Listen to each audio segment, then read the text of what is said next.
And welcome back to another Blue Collar Genius show where we bring interesting people together, sit down, have a few drinks, talk, and get to know each other.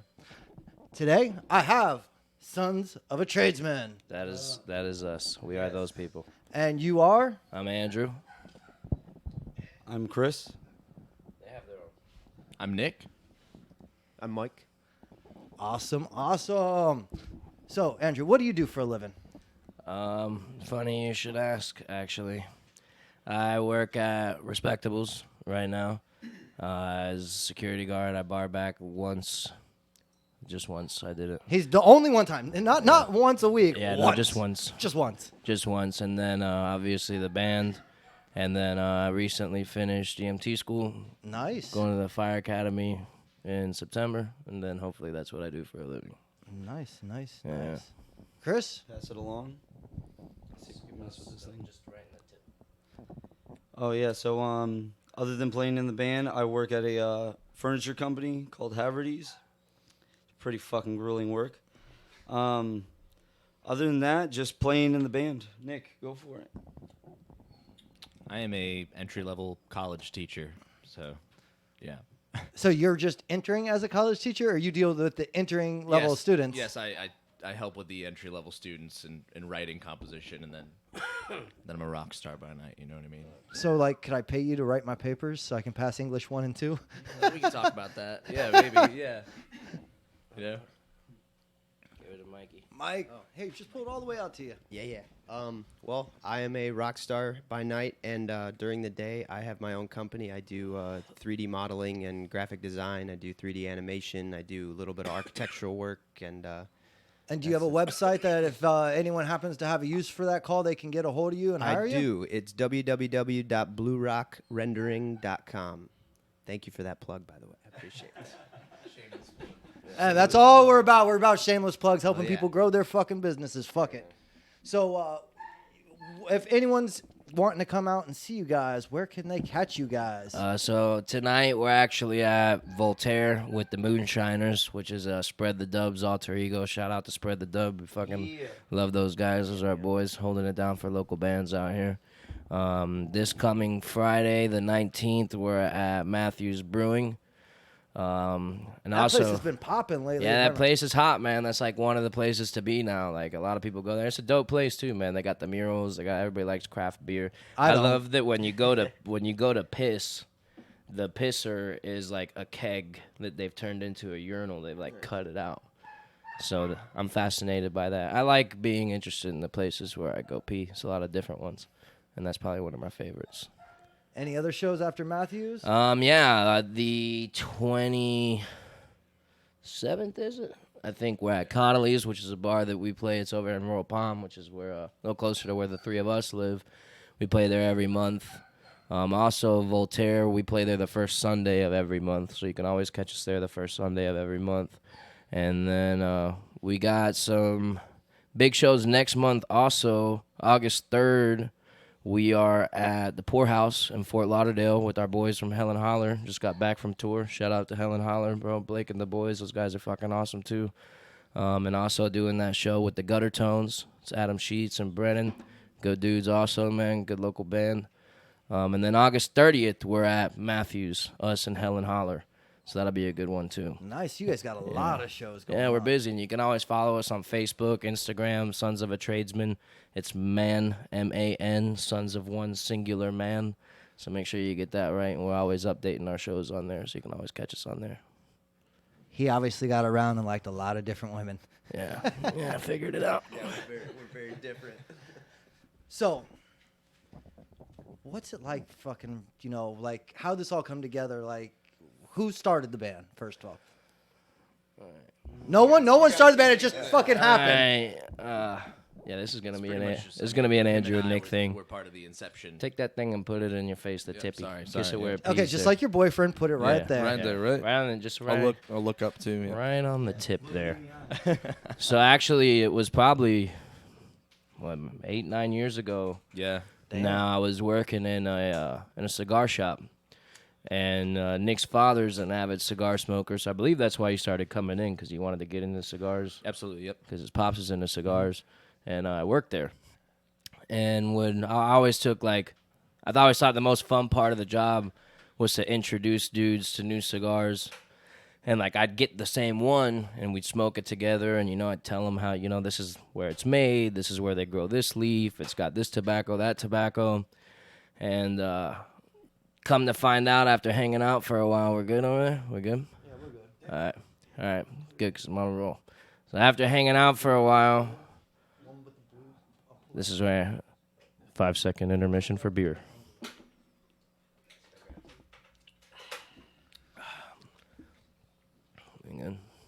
Good. Yeah, I'm just fucking. I don't know what Okay, you okay. do, bro. He's a retard. Nah. So But before he turns the sound off, I'm gonna Alex Jones it. To be honest, kind of retarded or whatever the fuck he said. not kinda, he's fucking retarded. I So love am that guy though, man. He's entertaining as fuck. But yeah, so it came to find out, like I used to bring my guitar to the shop and dick around sometimes when it was slow, and we talked about movies and music, all kinds of shit. And then he brought his buddy for a long. How long had you and PJ been friends up to that point? I was friends with PJ. I'm still friends with PJ since 10th grade, 2010. So I mean, it's been. Yeah, but you maybe guys have even- been friends maybe a bit for- before that, actually. Yeah. Yeah, 2009. Excuse me. So Yeah, and you he really got me into music. Sort of like pushed me. You know what I mean? Like be like, hey, come jam. Hey, come. It jam. sounds like hey, a come hell jam. of a courtship. When did you guys go on your first date? Oh, we're still on it. Awesome. We're still on it right now. Who kissed who first? It was mutual interest. Oh, right on. Yeah. So you're at the cigar shop. Yeah, so then he brings PJ along, which was our original guitarist, and we'll get there too. Shout outs to fucking PJ, man. That's our boy. We love him. We miss him. But he's still alive. But In case anyone was wondering, In yeah, case- he's still alive. He's just not yeah, in Florida anymore, Yeah, which that's essentially means he's dead. pretty much for now. But he'll be back. But we hope. But yeah, he brings PJ along to meet me, because it's a good time killer to come to the cigar shop and bullshit or whatever. And at the time, I was really like, I diddled with the guitar before, but never really taken it seriously. And I was really trying to learn. And so he brings PJ, who was a fucking savant of a guitarist. And I was, and still am, very blues based. That's the reason I picked up a guitar, was to play blues. So he brings PJ to the shop, and PJ brings his guitar and plays me like blues for 30 seconds. Like shit myself, the guy's amazing. And they started coming. I asked them to come to the shop and jam because Nick played bass. And so they would come to the cigar shop, and just the two of them would set up, and they'd play, and people would come and smoke and listen to him play. And from there, we kind of started jamming together. PJ would teach me. We had another guy, name was Kyle. Surprisingly enough, everybody the internet knows everybody named Kyle's a dick. Yeah, keep your drywall away from Kyle. Yeah, dick. Yeah. Dick. But anyway, yeah, this Yes, Kyle was a yes. huge dick. Did But he drink Monster as well? He probably did. I know that he later on took up a job at a CrossFit place, so douche. But anyway. You know how you know if someone does CrossFit? Oh. They'll tell you all about it. Yeah, bro. Shout out to them and the vegans. You guys all suck. So, yeah, so he played drums, though. So we started jamming or whatever, and then Kyle was an asshole one time, and I threatened to kill him, and that was the end of our band right there. So I moved away. I moved away to school. I moved up to Ohio twice, actually. And when I was coming back this last time, I hit up Nick and PJ, and I told them, I really wanted to take a good swing at putting a band together with them. My best friends that I had stayed in touch with the whole time I was gone. So came down, and we had to find a drummer. We didn't have a drummer. So I literally put the word out everywhere, man. Other musicians that I know, I have flyers in Guitar Center. I had ads online. And my barber, Nick Denham, shout out to him, our boy. Where's his barber shop? He actually is opening his own barbershop next month. It's called Next Level Cuts. It's on Congress, I believe, just south of Gun Club, next to that off-lease only car spot. Next Level Cuts, Nick Denham, man, check him out. But yeah, he had told me I was getting my hair cut, and I asked him, because barbers know everybody. You know what I mean? They know everybody. And I asked him if he knew anybody that played drums, and he's like, actually, my girlfriend grew up across the street from this dude that played drums. And was hounding him for a name or a phone number, and I never got it. And eventually, I ended up just finding Chris on Instagram, and messaged him on Instagram and kind of, wrote him this little love letter about what we were trying to do music-wise. Did it touch you in the feels? Yes. What about the pee-pee? Absolutely not. No, so this is actually a very interesting situation. So like he was saying, my it down. neighbor back in the day, There you go. she eventually, I found out that she was dating the barber, and I actually used to party with the barber back in the day, so I already knew who he was. I think it was Steve was getting his haircut first with Nick, and then you started getting your haircut with him too. So I ended up getting a message from him on Instagram, and I was like, oh, man. And I was like, you know what? Let me go check it out. Like, I was like, fuck it, yeah, I'm going to bring my drums. I had just finished up, like, a shitty band. Shout out to whatever the fuck you guys call yourselves now. You guys are horrible.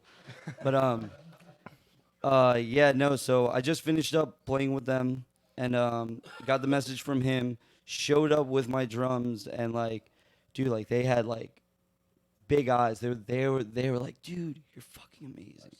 Please, like, bro, like, like, bro, you're so good. Like, can you like hang out? I was like, actually, I'm gonna leave my drums here, specifically That's how because you I didn't knew. want to take them home.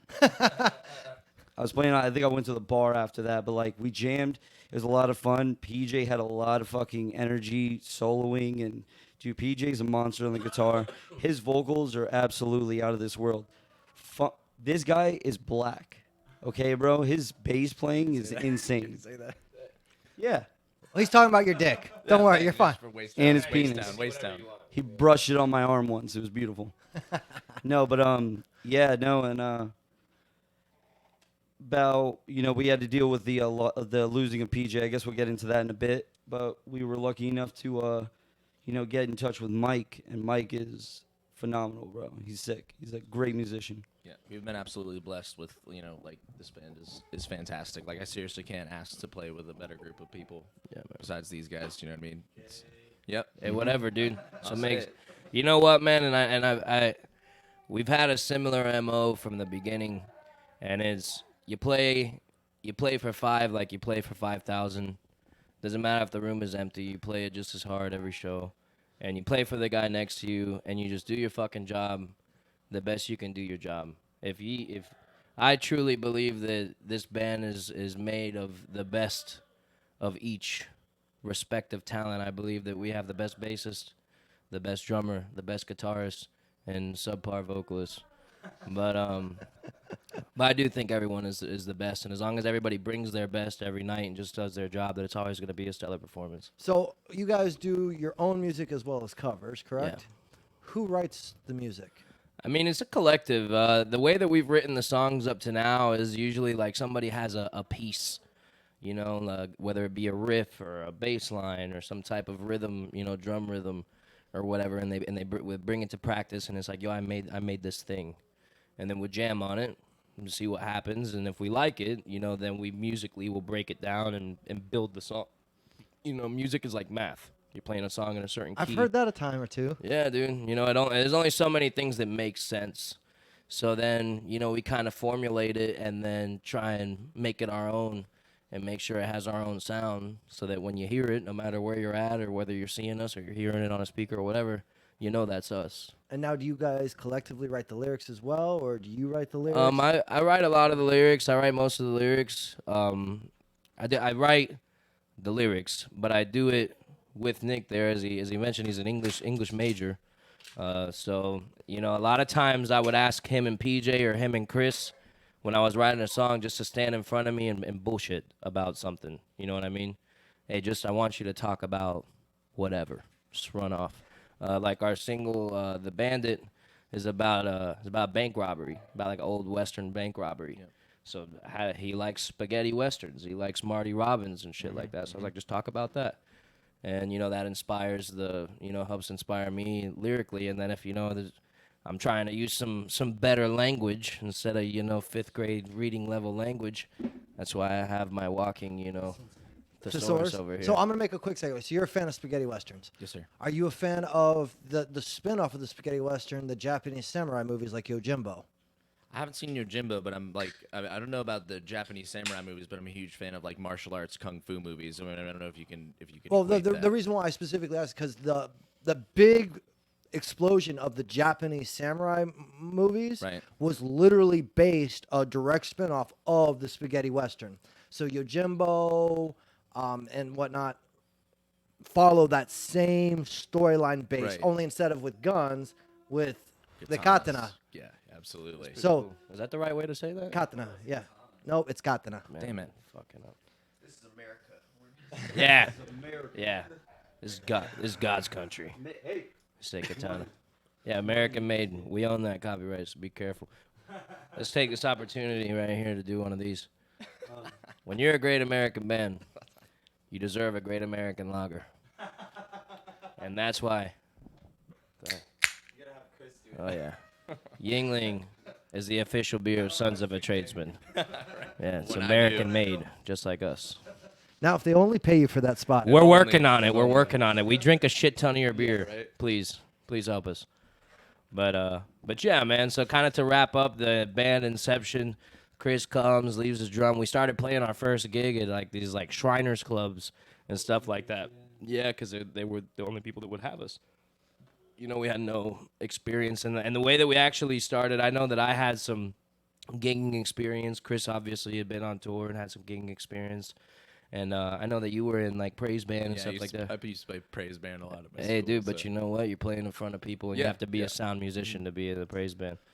So when we would practice at my house, I would invite just a shit ton of people, like everybody. I'd be like, come, bring beer, whatever, and just get used to playing for Drunks. people and for drunks. Yeah, man, fuck It was yeah. great.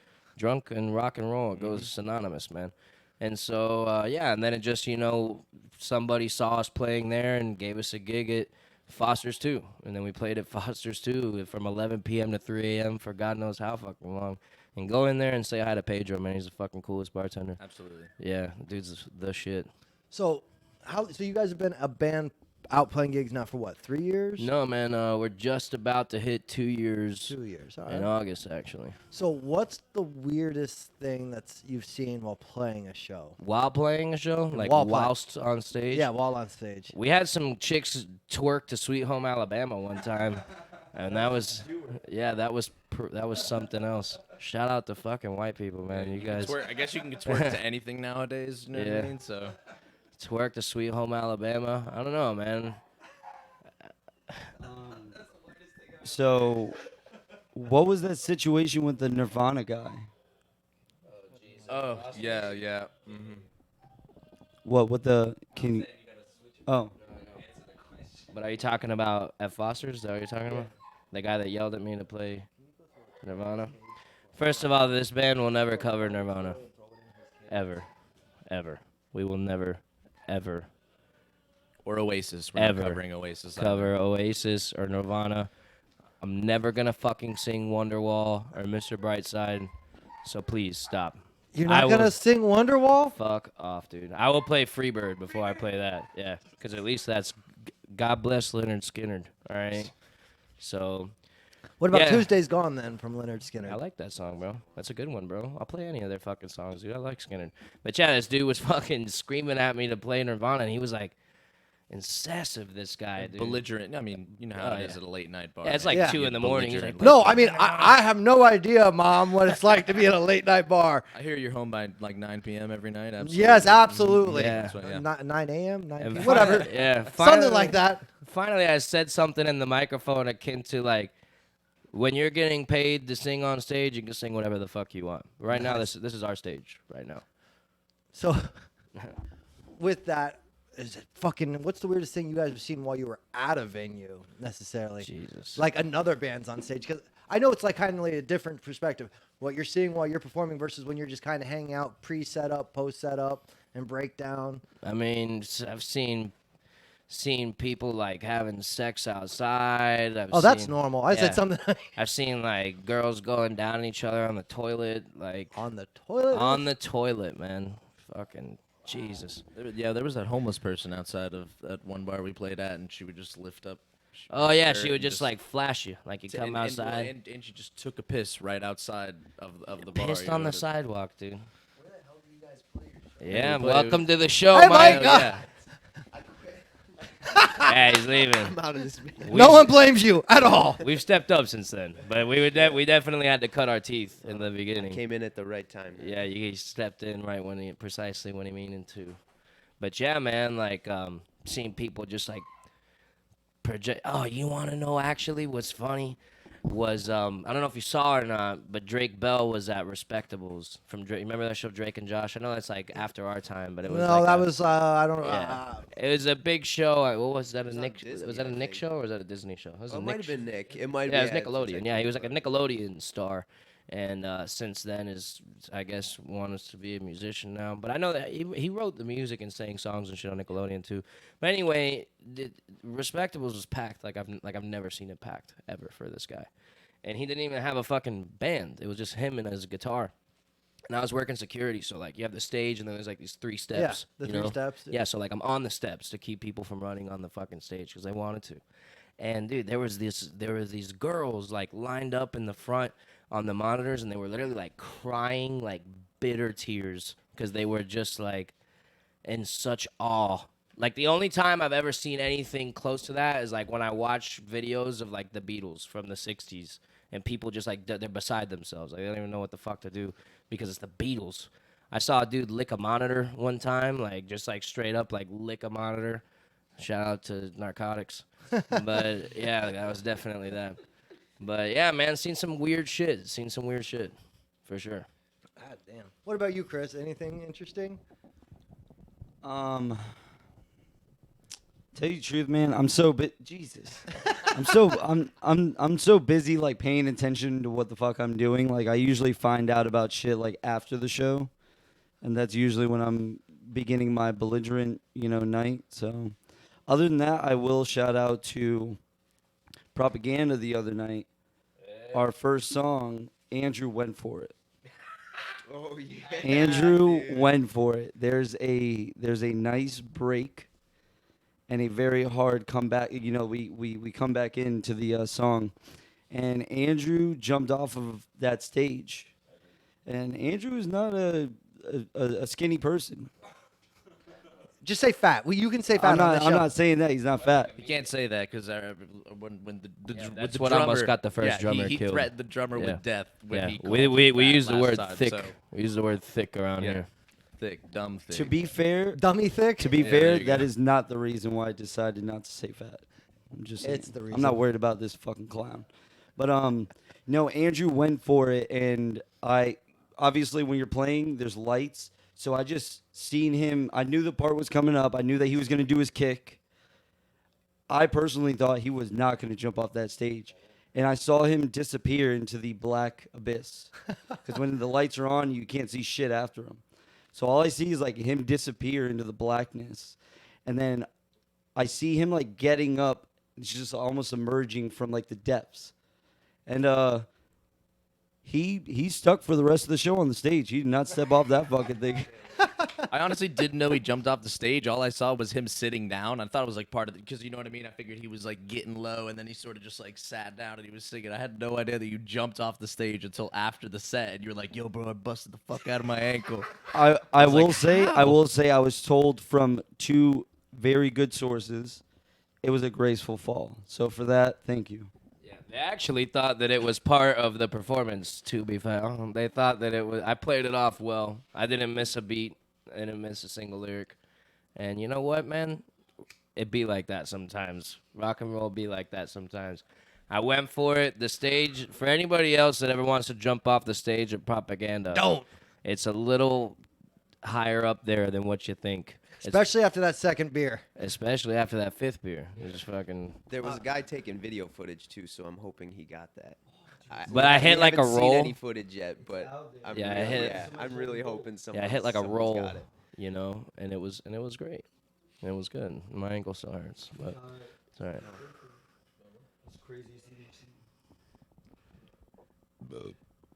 Right in the tipper. Jeez, I mean, craziest thing, man. I don't know. We've Wow. already sort of talked about Foster's, right? We talked about. How about long? Yeah, how they came to 2 shows in the same clothes in the same we played a show 48 at hours. Boonies, and there was Boonies! Shout out to Boonies. And there was a lovely woman there, and she was on. It had to be a beautiful cocktail of narcotics and whatnot. Mostly meth. So I mean, they were really into us, as most drunks usually get at that time of night. They love us, right? We're playing all the classics, and then we're playing Connolly's the other night, right after, The following night. and her Bo. posse roll up wearing the exact same things that they wore last night. You know, still wide-eyed and Not a shower went down. yeah. Not a shower. Not a went shower down. amongst any of them. And like later that night, she grabbed me. She's like, "You're my boyfriend now." And I was like, "What the fuck is?" How did it going feel on?" like to be in prison all of a sudden for Yeah, a moment? right. I didn't know. I was like frantically searching for my bandmates. I was like, "Did they leave me? When I need support. I need help." What was great is that she was wearing a black tank top and she was long-breasted. Long-breasted. Long-breasted. Knee-breasted or just long-breasted? It's half. It's half.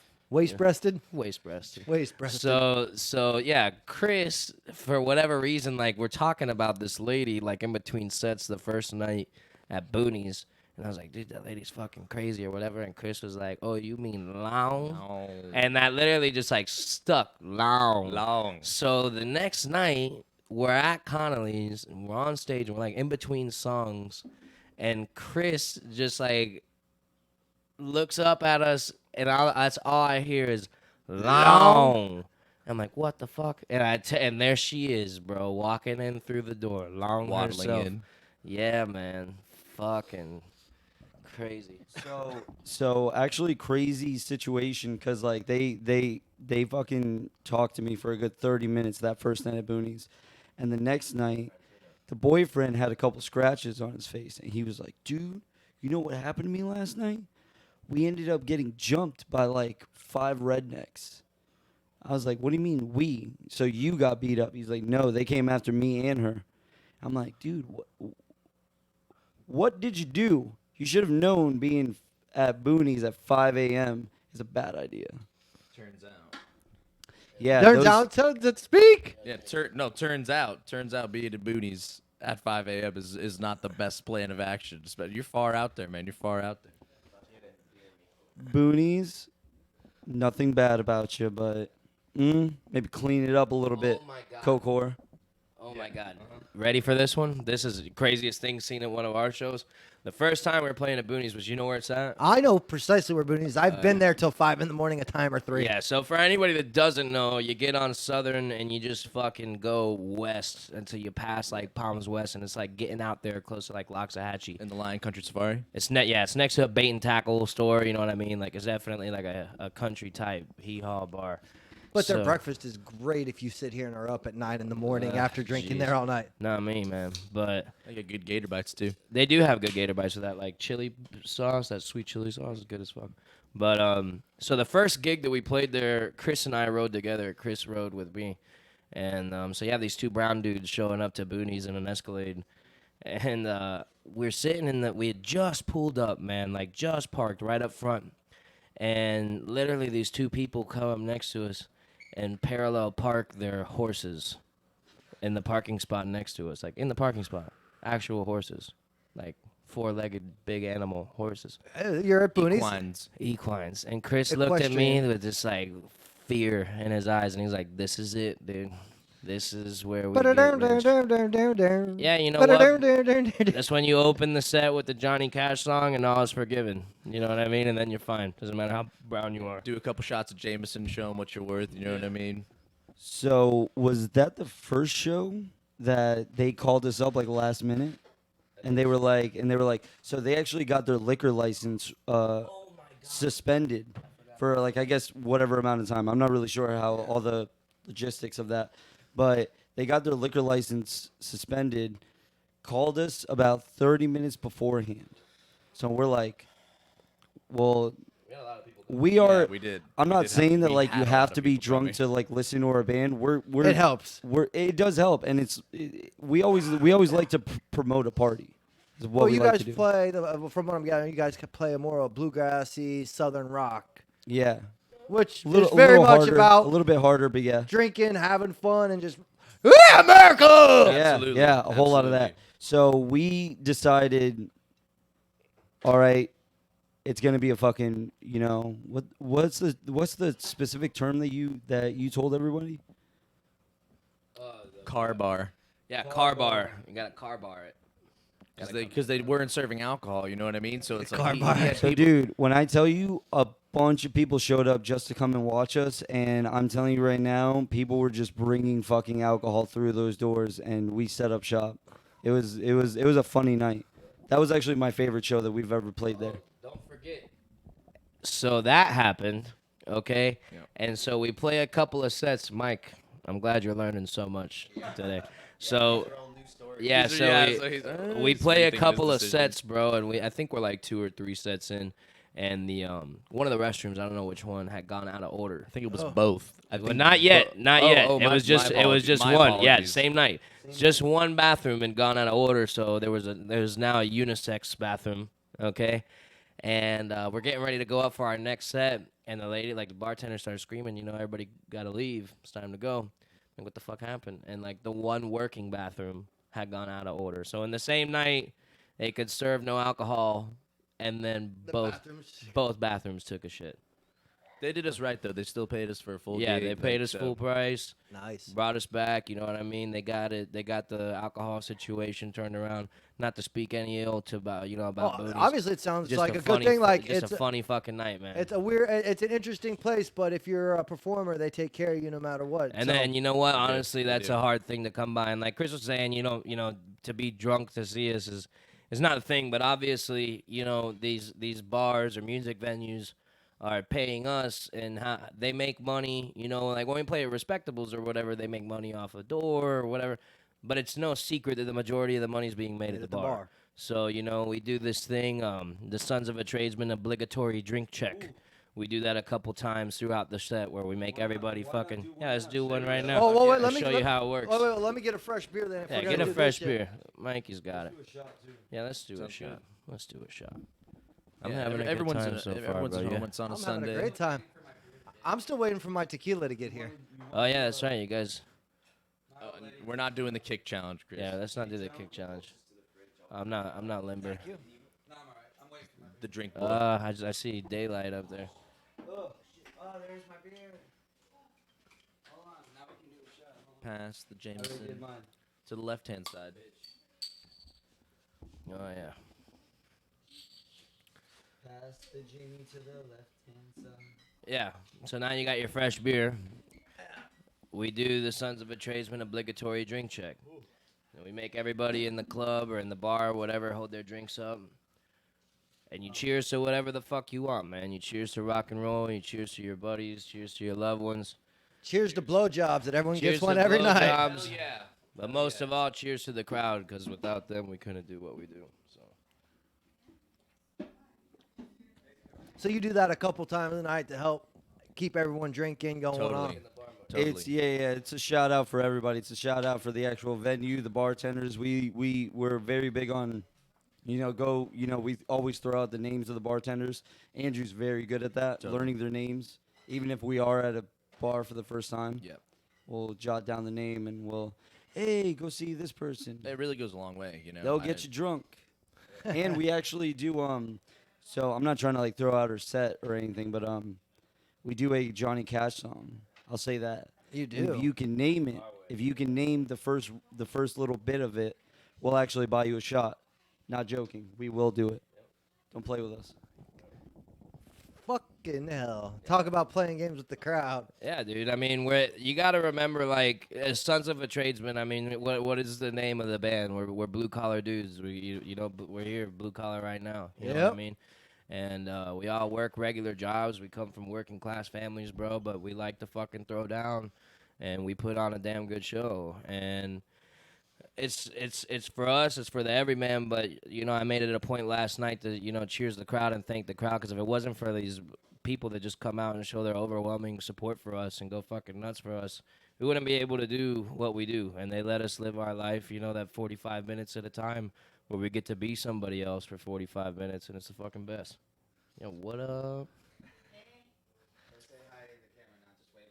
Yeah. Shout out to Propaganda. So, oh yeah. What is that? Yeah. Yeah. Hi, Sarah. Wonderful. But yeah, man. Actually, so we've done a lot of talking and to sum up to get to how we found Mike real quick. So BJ, hold on, let me ask Thank you. Yeah, grab another ashtray. Sit down, dude. Sit down. Sit down. Hey, Yeah. JT 2.0. Yeah, new we gotta DJ. remember to tell the That's Bandcamp story good. too. Oh, we're gonna get there. We're here for a while, bro. Yeah. So let me tell you how we found Mike, bro. So Didn't you used to play for? yeah, that's where we're going. Yeah, that's okay. where we're going right Okay, now. That's where I was going. Hold With. on. I was like, I knew you looked familiar. Oh, nice. Yeah, I've gotten that a couple times. I So love that's them, nice. dude. Yeah, dude. Did they break up? Yeah, Raggy Monster. Yeah, I love them. Yeah, a few years ago. So they're so Yeah. fucking good, Well, yeah, man. Main Did you Two, ever see Billy and those Rachel, guys? yeah. Yeah. They're so fucking good. Now you gotta come see us, shithead. I so you can see know. how I've fucking been good trying we to are. fucking go see you guys, but I don't go out during the week. Fucking.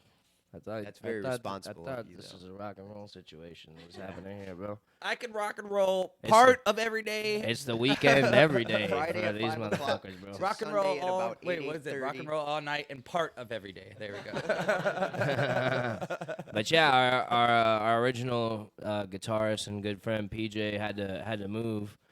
Just life circumstances took him that way. So I actually I hit up Hunter from Spread the Dub again. Shout out to Spread the Dub. And STD. yeah, which is I don't think is by coincidence No, because it's if not. I know No, one it's guy that There's a probably has requirement to several be in the cases band. of VD, it's you. We love you, Hunter. We love you. But Fuck yeah. Hunter. Remember, only mention first names because we don't want. I love Everybody you. knows who the fuck we're talking about, yeah. But Makes only my first dude. names. Oh, Mick is fucking great. Kjo's great. Ryan's Moonshiners great. are good, Sam's too. great. Like all those.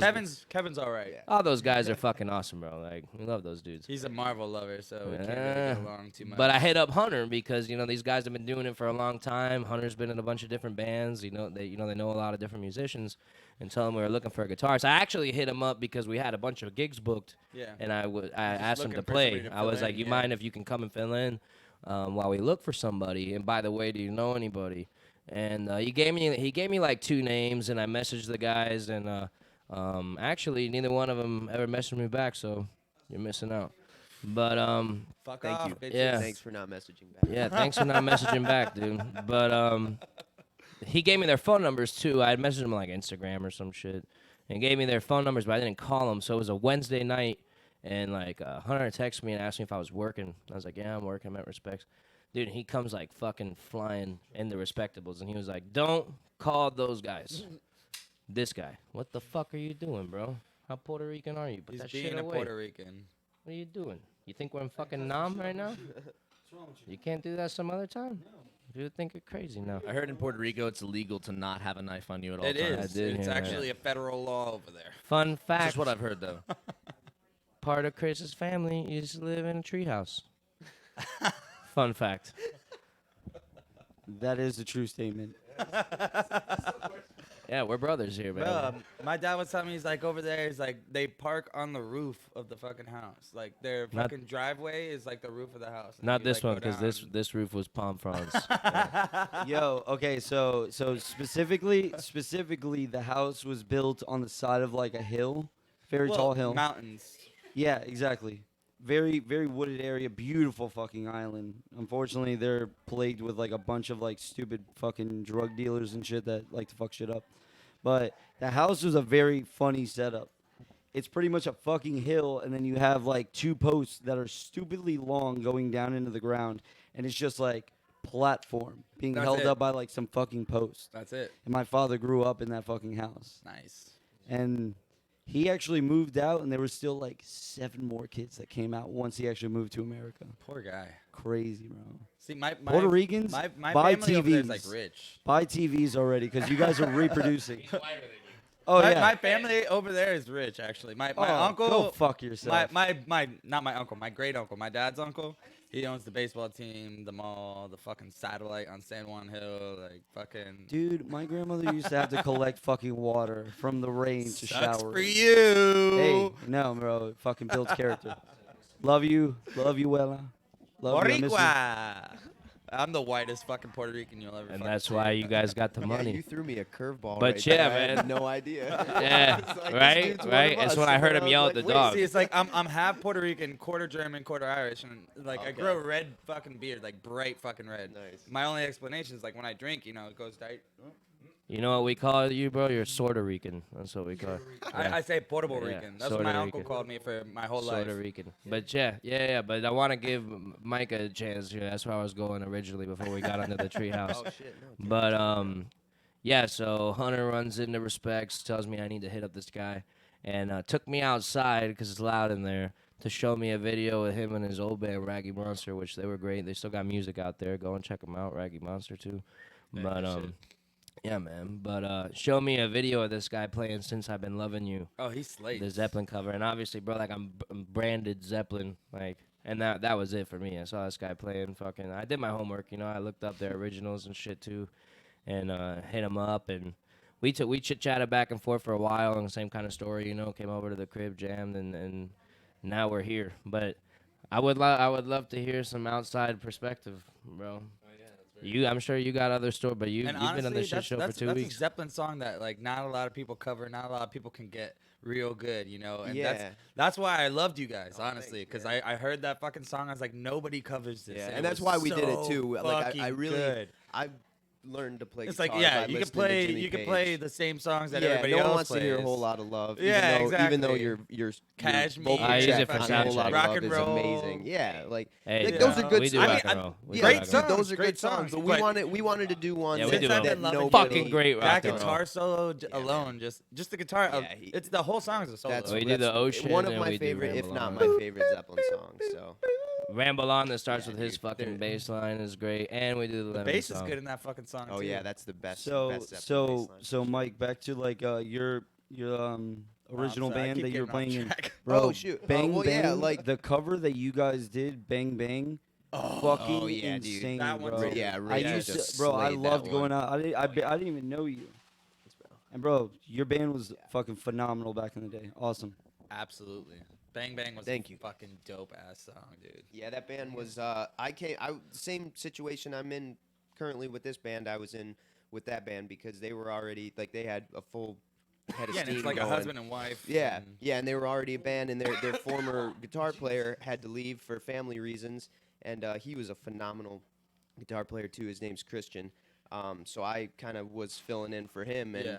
you know we kind of started on this direction and really like went for it, and then all of a sudden, Billy and Rachel said that they were moving to California, and we were like, oh shit, you know, we had just got done with tour. Yeah. We went on like this 3-week tour all over the eastern half of the United States, and got back, played a couple shows, and that was it, man. So for it was Damn. almost 3 years, I think. I wasn't in Yeah, any you- bands. I was in a remember seeing couple you things guys here at, and there. What was that big thing that Propaganda used to do? Summer Days or some shit like that? Oh, Like, it was. We did. I think it was. you guys did a couple festivals over there. It was the Halloween one. I know Moonfest. Yes. Moonfest was that. We I think we headlined that, and then there was another one. It was like a New Year's Eve Yeah, party. yeah. I think that they Dude, did that one outside was so Propaganda. Yeah, fucking that was good, that was man. like one of my first shows with them. Shit, that had to have been like fucking 5 years ago. But yeah, man, like That was a hell of a show. I had been wanting to get back into a band, and I had been really hesitant because I like you know my work. I got involved with my work, and when I get really involved with something, I'm usually like Head on. very like one track kind of thing. And then Andrew hit me up and was like, "Hey man, we're looking for a guitarist. You want to come jam with us?" And I was hesitant to do it because I was like, okay, if I'm gonna commit, then I really have to do this, and I don't know if I want to do it or if I'm ready, but I knew that I really wanted to do it. Yeah. So it was, yeah, it ended up, and we gelled the first time we jammed. Like I learned half, like you said half earlier, the you set. guys and- are all great musicians. yeah, you it know was what I really mean? easy to come in and do it. Like they were already super tight, and they're like you said, super talented musicians. So it was easy to just slip right in. Word up, man. Yeah, That's what she said. Ah! I knew that was coming. And Mike, bro, I did not know that you had vocals like that. Oh, thanks, man. Jesus, man. I Yeah, you tried. did some singing in Ragged Monsters too, tried. didn't you? No, actually, I don't think No? we ever did. We had a couple covers that I was gonna do harmonies on, but we never really brought them out. Like it was That it was one never original song, I'll never remember the fucking name of it. But it's the one with the keyboard in it. I don't know. Well, we had a You bunch know of exactly them, but which one I'm Fool's talking Gold, about. Yes, Fool's Gold Fool's was like the Gold, big dude. single. Yeah, dude. Yeah, That that one one was started fucking off with the dope, keys, dude. and yeah, That guy yeah, could dude, fucking they slay on those fucking keys. absolutely, dude. So Billy's a Mike, super talented. so Mike, I'm musician. actually a little curious. What is the craziest thing you saw on tour with them? Oh man, on tour with them. And you went a lot of places, right, with them? Yeah, we went all over the place. We went to Detroit. We went to Philadelphia. We went to, yeah. Go We went to Bucks. New York.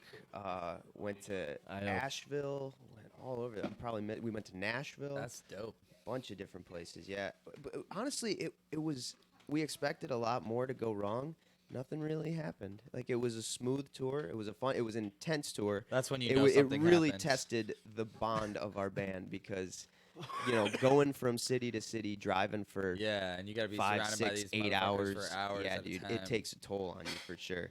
But we got through it. We got home and that was it. It was one of the most fun experiences of my life going on tour. I would still be on tour if I had the option. I'm of gonna being pass on it tour. back off to my Uncle JT over here. Hey, shout out to the Puerto Rican for sitting in on the podcast for a minute. Yeah, thanks, Junior. You did almost as good as JT. The question you glossed over, what was the weirdest, freakiest, craziest shit you saw while you guys were playing a show or waiting to play a show? Like, you're on tour, so you had. So there was nothing really. I mean, my memory is horrible, so we should probably go sooner. Actually, it was even before. The drummer that was in Raggy, his name's Sage. I went and saw him in a band. I can't remember. Their name's escaping me right now, but I didn't even know him at the time. And it was their last show. It was their farewell show. And the bassist promised everybody that if they showed up, he would buy tacos for everyone. So this dude came in with like 4 bags of Taco Bell tacos, and I think it was like the first song of the last set. He just starts chucking them into the audience, and just whipping them at people. And there's tacos all over the place, all over everybody. People are eating tacos off the floor, and it was at Respectables too. So I mean, it was brutal. And after everyone got done, the place cleared out, and there was just like taco salad everywhere. Poor Zach. On the floor. Shout out Zach, It was bro. brutal. But I it was love you. awesome. It was awesome. Fuck. Yeah. Yeah, but we had a recent experience going out to Okeechobee. We had this show called Band Camp, and we all had no idea what to expect. Like, I'll let you take over, Andrew. You're a better storyteller than I am, but I thought I was gonna So, die or we get got- raped that day. We play, a lot of venues that have dedicated sound In no men particular and order. sound systems. But like a lot of the bars and like private parties and stuff like that we play, we bring a sound guy. So we have 2 sound guys that we rotate, Amp and Turbo, in town. Just say the names at any venue, Amp and Turbo, sound guys. They'll know who you're talking about. You'll get pointed in the right direction. Both of them great fucking sound men, but fun to work with too. But he had gotten this gig. He hits me up. It was Turbo. Hits me up and he's like, "Hey man, I got this gig out at the band camp. You guys want to do it?" And we discussed, kind of what it's 4 hours and what the money was and got all that situated, and we took the gig. So like, dude, like a week and a half or so leading up to the gig, I get put in contact with the guy that runs the band camp. His name's Arthur. Fucking hell of a dude too. Cool fucking guy. And he was like so nice at first that it like weirded me out. Now I know it's because I'm from like South Florida where everyone's a cocksucker. You know what I mean? But like he was so nice. It was like, dude, what the fuck? And he was also like, "We got somewhere for you boys to stay." Yeah, offered us guys a get place too to drunk. stay. Dude, like, asked us what we drink. He's like, "What do you guys drink?" I was like, "Yingling and Jameson." Like 2 days before the show, he posted this picture on Facebook, and he's like, "Talent drinks for free." Fucking 4 cases of JMO, dude, or 4 cases of Yingling and a big ass bottle of JMO. We got there, it was fucking on ice. Everything was like ice cold, waiting for us. We had like our own little they like made a little green room area for us out of a fucking Airstream trailer where we could go. Because we have to state that this place band camp, it wasn't like an actual venue. It was just this Field? place that these It's a people haven, had dude. built. Like they just built their own kind of like hangout. There was a a trailer. There was like a bunch of trailers linked up. There was a makeshift stage that they made. A bunch of like weird decorations, like doll heads and monkey heads and cat skulls sitting on the table and just crazy there was a looking spine. shit, There was like man. an animal spine Yeah. hanging on stage. Yeah, dude. So we're way off the beaten path, right? Like we're in Fucking- Okeechobee. We're 2.5 hours We're like away. 20 something miles north of the city of Okeechobee, like in the middle of fuck all nowhere. Yeah. And the best way that place got described to me was the couple of the people that were there were like, we got sick of getting fucking kicked out of everywhere we went to go party, so we made our own fucking place to party, which I thought was super sick. But like, what to get there is about 2 hours away, and like when you make like your last turn, it's a dirt road. And then the dirt road stops, and then it's just grass. Like you're driving on like next to a canal. It looks like you shouldn't be driving there. And the GPS is like, no, but keep going a little bit. And so we keep going and pull into this fucking place. And right when you pull in, there's like this mannequin looking little like midget old man thing, and they have him in like an Scares the FBI fuck outta jacket me. and a hat. He's got like sunglasses on. So we're like, dude, what the fuck? Oh, and then past that, what is it? The wall right there. So Yeah, it's then you there's like a pass half. that- There's like a half-built building there, and they have this girl, and I'll have to look up her name when somebody else is talking later, so we can shout her out. But she's an artist, and she did this fucking like Pink Floyd The Wall mural. So it's like the white brick and like the screaming face, you know. Yeah. So we thought for sure that either Chris and I was gonna die.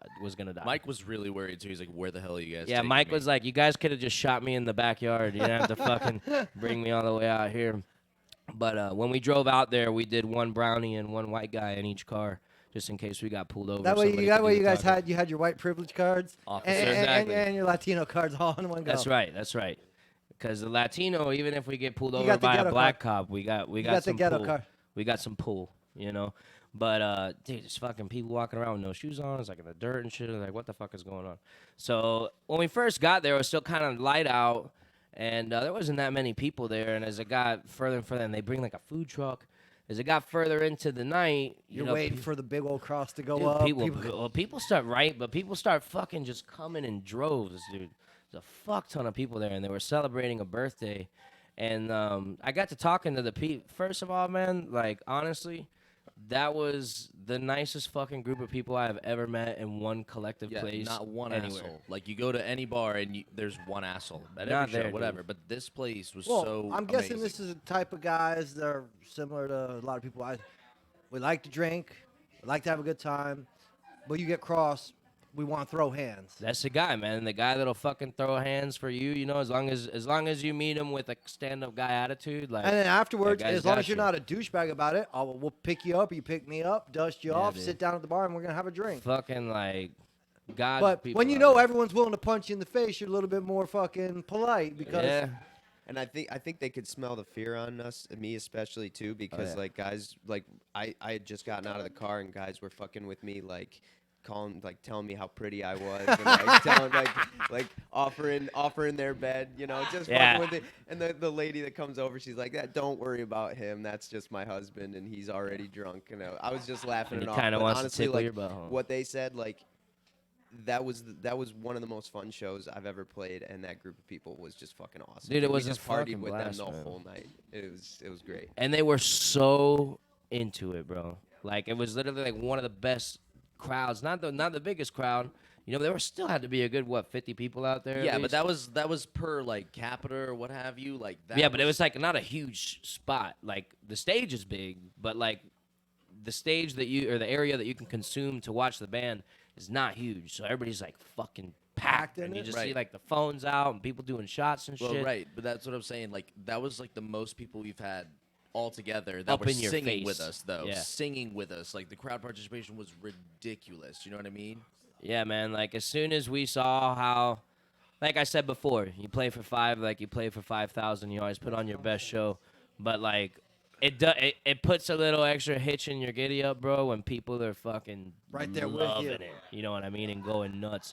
And the coolest thing, and this is an issue I've been having lately with venues and bands and stuff like that. If I can plug this for a minute here, absolutely dude. plug in. Bands, first of all, stop fucking playing for free. Stop making promoters money and leaving with no fucking money. You have safe to say, 60, 70 plus years of musical experience in this row of guys right here. That's a lifetime's worth of dedication to a craft. And then we come out to a venue, you know what I mean? We're chilling, we're having a good time. And when we come off that show, dude, we're gassed. At least I know me. And I know the boys too, man. I'm fucking drenched in sweat. I have to go sit outside for 20 minutes just to catch my breath because every drop that we have to give, we give. That shit is not free. That shit is not fucking free, and we're not guys trying have to a good get product. Yeah.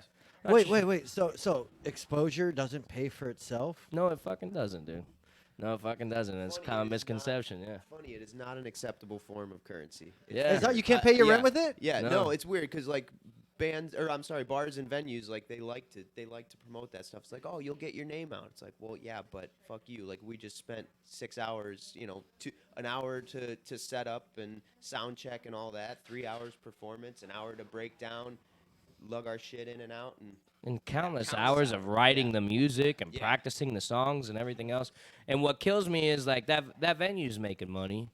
There was a promoter that we came across about a year ago, and there's a lot of guys that do this, man, and a lot of bands don't know. I didn't know at the time, so just trying to put the word out there. These guys will come up to you and they'll be like, hey, this is a busy show. It's a happening show. We're putting on this little festival. Here, I'm going to give you 50 tickets to sell. You're going to sell those 50 tickets at $10 a piece or whatever, and then every ticket that you sell beyond that 50, we'll give you half of it. But don't worry, you're going to sell 200-something tickets even at the door. It's going to be fucking crazy. And then you get there, there's not a single fucking person there at the door, okay, waiting to buy anything. But those guys are making a cut off of the fucking bar. And a lot of times they do this and they do it at a venue where they don't have to pay rent because promoters have to rent venues, obviously, And there's a lot of promoters out there that do a great job. Take a chance to shout out to homie Alex from the Limitless Agency. All right? Guy knows what he's fucking doing because he's friends with guys like us. You know what I mean? And he's trying to do what he loves and be a part of what he loves to make his living. And he's just trying to make sure that we get to do that too. So these promoters and venues walking away with money and bands walking away having to ask people for $5 for gas or whatever, man. Take some fucking pride and some worth in yourself because you're worth it. We're worth it. I know I'm fucking worth it. You know what I mean? So not to be pompous or anything. Always chin high, brow low. You know what I mean? Be confident, but be fucking humble. And stop doing that. Stop fucking selling yourself out. And the reason that I said all of that was at Bandcamp. It was their shirts literally say what time at happens at Bandcamp. Bandcamp stays at Bandcamp, and it says one time at Bandcamp on the back. It's funny, but that's probably one of and for the last probably 6 months or so, that's the most money we've gotten paid to play. For sure. And they understood that we had to drive 2 hours there. We had to drive 2 hours back. We had to, have the sound guy there. We had to be there early. It was gonna be hot as fuck. There's mosquitoes. Had us drinks and stuff like that. Not only did they take care of us monetarily, the hospitality was overwhelmingly awesome. Completely 100% privately funded by the people that go there. They don't make a fucking dime doing that. It's not a venue where they're selling booze or anything like No, that. it's a BYOB type It's venue. a BYOB type of thing where people fucking appreciate Wild, bro. what you're bringing them. And The that's what I'm actual guy- saying, bro. Them the- people are out there. Stop fucking selling yourself short. The actual guy that was running it, Arthur, again, he actually hit me up and invited me to go do mushrooms with him over there. Sick. Apparently they do it once a month. They all let's have a good time. Come on through, bro. Let's get weird. But to add to what you were saying, I know all of us and even Mike, we've done it already. That whenever we play a venue for the first time, Andrew does a great job at the business aspect of the band, which is trying to get promoters and venues to pay us decent money. But I know myself, I know Mike for sure. Nick, I'm not completely too sure about. I know within the band, you do want to get your name out, and maybe you don't get paid. Maybe you get paid gas money, and that shit gets rough. I remember back in the day when I first started touring and shit like that, dude. I would go to a show with $10 in my pocket, and leave with nothing. And bro, it's gas is barely paid for, and that shit gets rough. That's why musicians, you will never meet the greatest musicians of all time. You never will. Yeah, because they're here. They're here. They are playing for fucking underground. peanuts They are somewhere. at the small venues, and bro, they just never got that lucky spot. They Yeah, never and got I don't want to come across the wrong way. This isn't to browbeat venues and promoters because I'm not demanding crazy amounts of money. And for the first time that we play somewhere, we'll play cheap, where pretty much you're getting paid gas money, and you're gonna go and thank you for the opportunity for having us. This is your chance at our exposure, and we're gonna show you that we're worth something. You know what I mean? And shout out to fucking propaganda while we're on that topic of conversation. what a great show. Been wanting to play there for a while. It's it's a place that's synonymous with rock and roll here. You know what I mean? Everybody knows prop. Everybody has to play prop. People come up out of prop. It's one of these places you gotta play, and we hadn't played there. We've literally played everywhere from fucking Stewart to Miami. Hadn't played a prop. So trying to get a gig there for a while, and they were like, "Hey man, like we know you guys do your thing, and we know that you sell tickets and shit like that, and you do a good job. But if you want to play here, you got to play on Thursday first, and this is what you're going to get paid. If you want to play here, that is what it is, and pretty much you got to like it." And I was like, all right, Yeah. not a problem, dude. That community of prop was great too. yeah, the Well, community was great. I see kind of both sides of the story. For a venue, they know their regulars, who their regulars are gonna come in. When you bring especially an unknown band, like what addition are they really bringing? Yeah. But at the same time, like you said, your time is valuable as well, and you gotta find that middle ground because if they pay X amount to a band and they don't bring anyone with them, Yeah. and they have no draw, or God forbid they're they Because turn it out to does be happen. horrible, It does and they happen. chase the regulars out because they're like, bro, I can't listen to these fuckers. Yeah. Then it costs the bar money on top of costing the bar money. But the point of the story is we went there that Thursday. We did that gig. The fucking crowd was great, dude. The crowd was fucking great, dude. They fucking loved it. People went insane. The other bands, what was the name of that first Rift. band? Rift. Rift, man. Rift band. Shout out to Rift. RYFT. Those guys were fucking sick, Yeah, bro. If great you haven't seen vocals. those They were guys. so tight. You know what I Yeah. mean? It wasn't that just generic three And chord or the anything. Like they're P90 moving Les Paul. around. They're doing their like. Yeah, I was dude. getting amped. Yeah, they were getting fucking great, amped, man. man. When you see a band play before you that fucking goes dicks out like that, everybody wins. The crowd wins. We now feel, some sense of pressure, like, yo, those guys fucking brought it. Like, gotta dude. bring it. Yeah, for Everybody sure, man. wins, like, bro. It's not very often like you feel that, but when a band comes on, you're like, shit, like I gotta bring my A game tonight. Happened last They night, were- bro. yeah, Happened last again, night. dude, Gray the bands Market. last night were sick. Gray Market Yeah, from they were Tampa opened great. the show. Gray Market _FL, I Yep. think, is their Instagram. And a duo. And these guys are fucking monsters. They were monsters. Last song, bro. guy gets up on the bar, jumps down off the stage, gets up on the bar, just rocks Rips an a awesome solo, guitar solo, breaks a string, strings. gives no fucks, keeps ripping. You know what I mean? It's like, nah, I gotta follow that, bro. You know what I mean? So and we did, and then the last band, King Complex, also from Tampa, put on a hell of a fucking performance. Yeah. But my point about what I was saying is about prop is that by the time before we had left, we had another gig booked at a different number. You know what I mean? Because that middle ground was found. You gave me a spot to play. We agreed to the terms. I came, I threw it down. We threw it down, and now we're moving forward. We can continue to build on that relationship, and very much look forward to continuously playing at Propaganda and entertaining the people there, man. Because it's a fucking good crowd. Oh, you just have to be careful because one of the bartenders there can be very, very mean. No, I heard she's got a little wild streak in her. I don't know her that well, man, but Chris has warned me. I'm just like, what's he saying? Giving you guys the plug. Oh shit, she heard me. Yeah. So yeah, man, that's that's. And a if you little piss thing her I'm off, on. you'll wait 20 minutes for your beer if she knows you well. That's the type of bar shit I like, man. I don't know you. If she doesn't know, you're waiting a half an hour. No, probably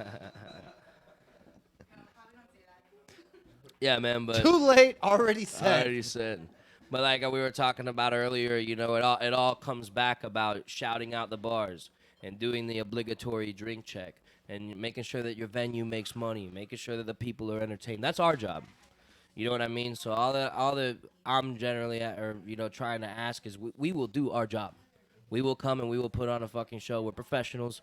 You know what I mean? We're licensed. We're insured. Bands, you want to be taken seriously, we gotta fucking do that shit. But we come and we do our job. We're just asking that everybody else does their fucking job. All right, so you just mentioned about licensed and insured. Like, how'd you learn about that? Was that just from experience, accidents, happenstance, someone who knew put you on? Well, I mean, knowing bands and Nick's father's actually been a big help to the band and had had an attorney that he used that he asked how to do it. I went to business school and did not finish, so in the 3 years that I did that, I learned a thing or two, and this is how I use it now. Instead of having a suit and tie job, I do this, which is way fucking cooler. But but yeah, I mean, it's you are a business. At the end of the day, you are working with businesses. You're not playing in parking lots. You're playing at venues. There's liability to be had. There's money going back and forth. And if you want to be taken seriously, you need to present yourself seriously. Obviously, we're fucking musicians, dude. We have a good fucking time. We party, but when it's time to get the work done, It's business still. At the end it's of the day. business is business, bro. Would you say that's probably the biggest mistake a lot of bands make is they don't I think it's up there. focus on the business side of making sure that they, like you said, they're licensed, they're insured, they're incorporated in some format Yeah. where they can go, yes, you don't have to come up with cash. You can cut us a check. Goes a check. You don't have to take out a liability policy for the night. You know what I mean? On us. If I decide to throw a fucking beer bottle off stage as some asshole, we're covered. You know what I mean? That's not on you. And No, it hasn't happened yet, but I'm fucking waiting. but coming at it, even though you're playing Yeah, local we're prepared. venues through South Florida, that gives you a more professional appearance. And if more, you think more bands could get further if they were taking those steps. I do think that. And I think that there's such a negative stigma and connotation when you tell someone that you're in a band. Yeah.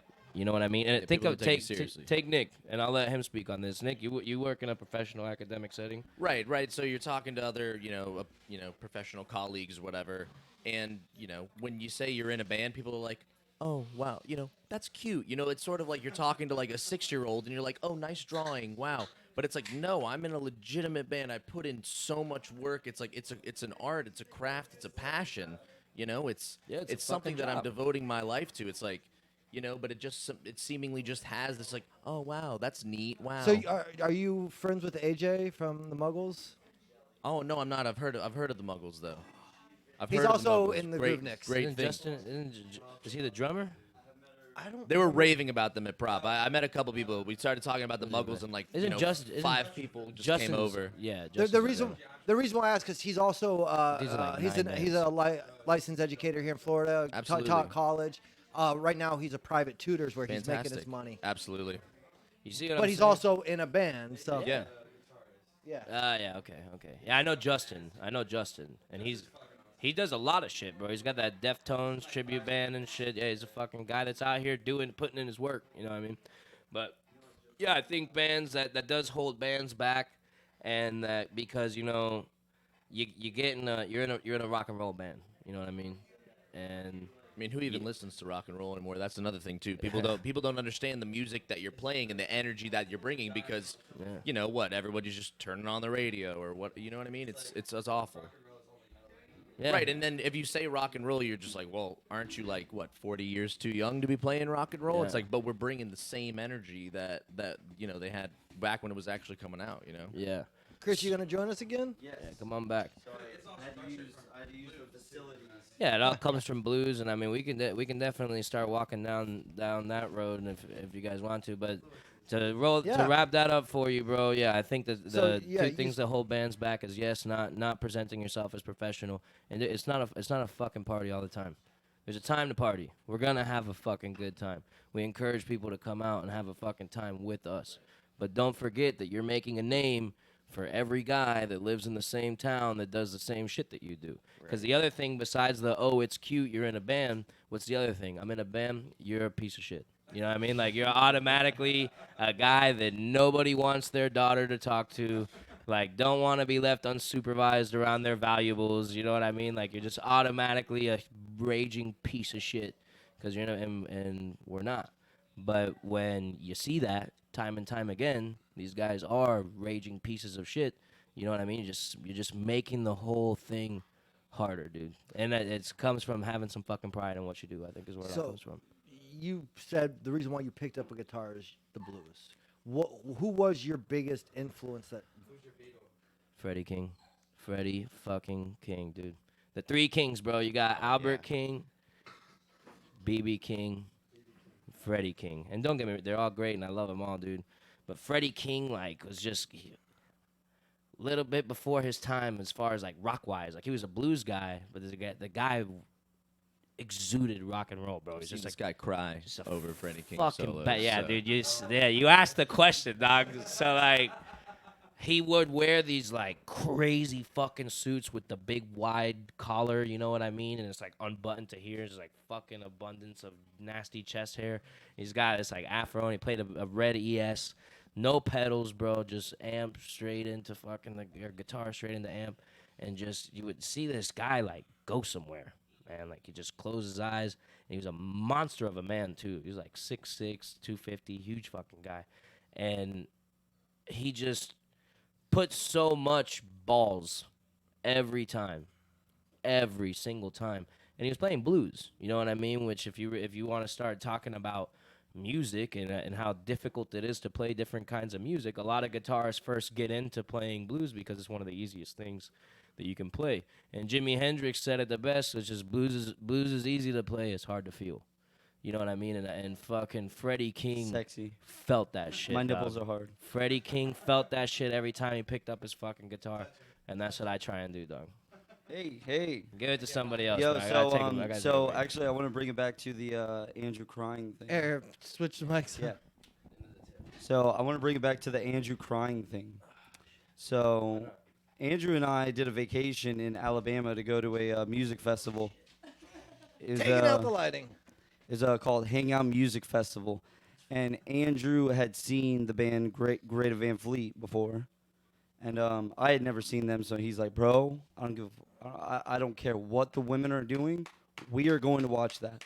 They can be kidnapped. We're going to watch it." So him and I go over there, and we've been doing some drinking. We've been partying since the AM. We end up getting over there. I was not ready for what Andrew did. We get to the show. Andrew starts crying. And a woman on the side of me is just like, "Is your friend okay?" I'm like, "I don't know. I don't know if he's okay." So I end up, I'm like, "Yo, you good?" Like, try to comfort him. He's like, "This is the closest I will ever get to seeing Led Zeppelin, okay? Yeah. So let me fucking do my thing." Yeah, bro. It was beautiful. I'd never seen him cry before, so that was a monumental moment for our relationship as friends and bandmates. It's beautiful. The tears glistening in his beard. Was it an ugly cry? Oh yeah, you know. No, bro. That shit was beautiful. I was like, at first I was like, "Is he okay?" It's always weird to see a guy cry, you know? So it was a beautiful, manly, loving, but yet macho cry. Yeah, he wasn't hysterical. He wasn't like fucking, somebody died in his family. Yeah, you gotta like keep it away. Like. Yeah. What about you, Chris? What were your big musical influences in that allowed you to transition to that kind of blues? Mine? Yeah. So I originally got into music, I would say, for like rock and roll. Like Blink 182? No, surprisingly, it was System of a Down. So like my brother, shout out Sam, asshole. I used to get beat up by that guy every day. My brother was like super. He was a little. He had a rough upbringing, but in his own mind, he was actually okay on the outside of everything. But he used to listen to like Disturbed, System of a Down, Slipknot, like he was engulfed, like he was in it. So like, I was like, we lived in the same room, and he would take a highlighter. Yeah, we stayed in the same room together. Did you share the same bed too? No, two Okay. twins. Bro, he was an asshole. I would try to go to sleep early. He's like up all night watching fucking like Robot Chicken. That's probably where I get my bad language from. But he actually used to take a highlighter and like write messages on the wall.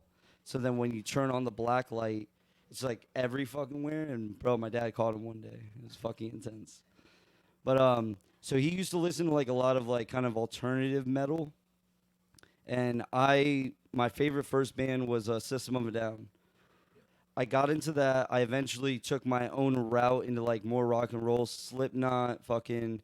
My favorite first drummer was Jordan Mancino from As Lay Dying. Nobody can hear you, Joey. Okay, so you sit over there with your headphones. And be You look fucking you look like a quiet. shitty DJ right now. I'm just kidding. I love you. No, but Jordan Mancino. Another one. Yeah, yeah. So Jordan Mancino from As I Lay Dying. I got into a music school shortly after like learning how to play drums just on the street with like a couple friends, and I started finding out about John Bonham. I'm like, dude, this guy is fucking stupid good. You want to talk about like before his time? John Bonham, still to this day, dude, not even his own son can do what he does. I guarantee you, if you ask that guy, like he's gonna be like, dude, I'll never do what my father could do. I wish that guy would have lived longer. I really do. But dude, my list of idols, motivation, it's endless. I love anything from like black metal, dark metal, fucking thrash metal. Shout out Black Dahlia Murder. You bitches are amazing. Yes. Eat a penis. Joey. Hey. He makes the comments, but he knows every single one of these bands you're talking about, which means he's listened to them. He's just hiding his love for them. He tried to drag me to their shows. I'm like, no. Whitechapel was there. You love Whitechapel. That's why I went. No, you didn't go. I went for Whitechapel. No, I'm talking about the day that me and Vince went and I invited you and you like didn't even message me back. Like I was like an ex-chick. Sad. Nobody wants to see Black Dahlia Murder. Hey, you said you wanted to see a man cry. It's coming. It's coming. Do me a favor. Listen to What a Horrible Night for a Cursing. Do you like Hollywood Undead too? Fuck no. That's the dumbest band name of all time. You asked me. Chris, do you She like wanted to know, Hollywood Chris, Undead do you also? like Hollywood Absolutely Undead? not. That is the dumbest band name of all time. I'm looking at you, camera. Yes, they are stupid. I'm sorry. If we ever play with you guys, I'm gonna say it to your face. Nick, but Do you like A Day to Remember? yes. A Day to Remember's good. I know those guys. They're fucking nice. We're no longer friends. What are you talking about? Oh my god. Joey, you Worst studio put together band I've ever I feel so bad because I don't know who bro, half they're these bands originally are. from down here. A day to remember is who he's talking about. studio band.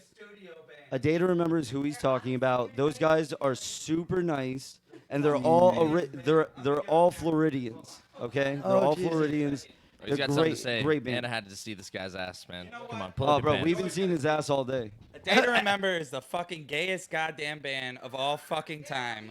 Fuck A Day to Remember. Said shitty Skrillex. Walk away. Oh! Walk away. See you next Tuesday or fucking die, bro. Hey, I love that band. See you next Tuesday. You remember them? I would hope so since he's got it on his ass. Tattoo. I love cunt. See you next Tuesday. We. Mercy Hey, well, buckets. shit, they clever. haven't seen it because they didn't watch your podcast. I watched it. just It happened was right good. now. It was awful. good. It was Nick- awful. Nick, No. Nick, go for it. You're there it is again. Beautiful.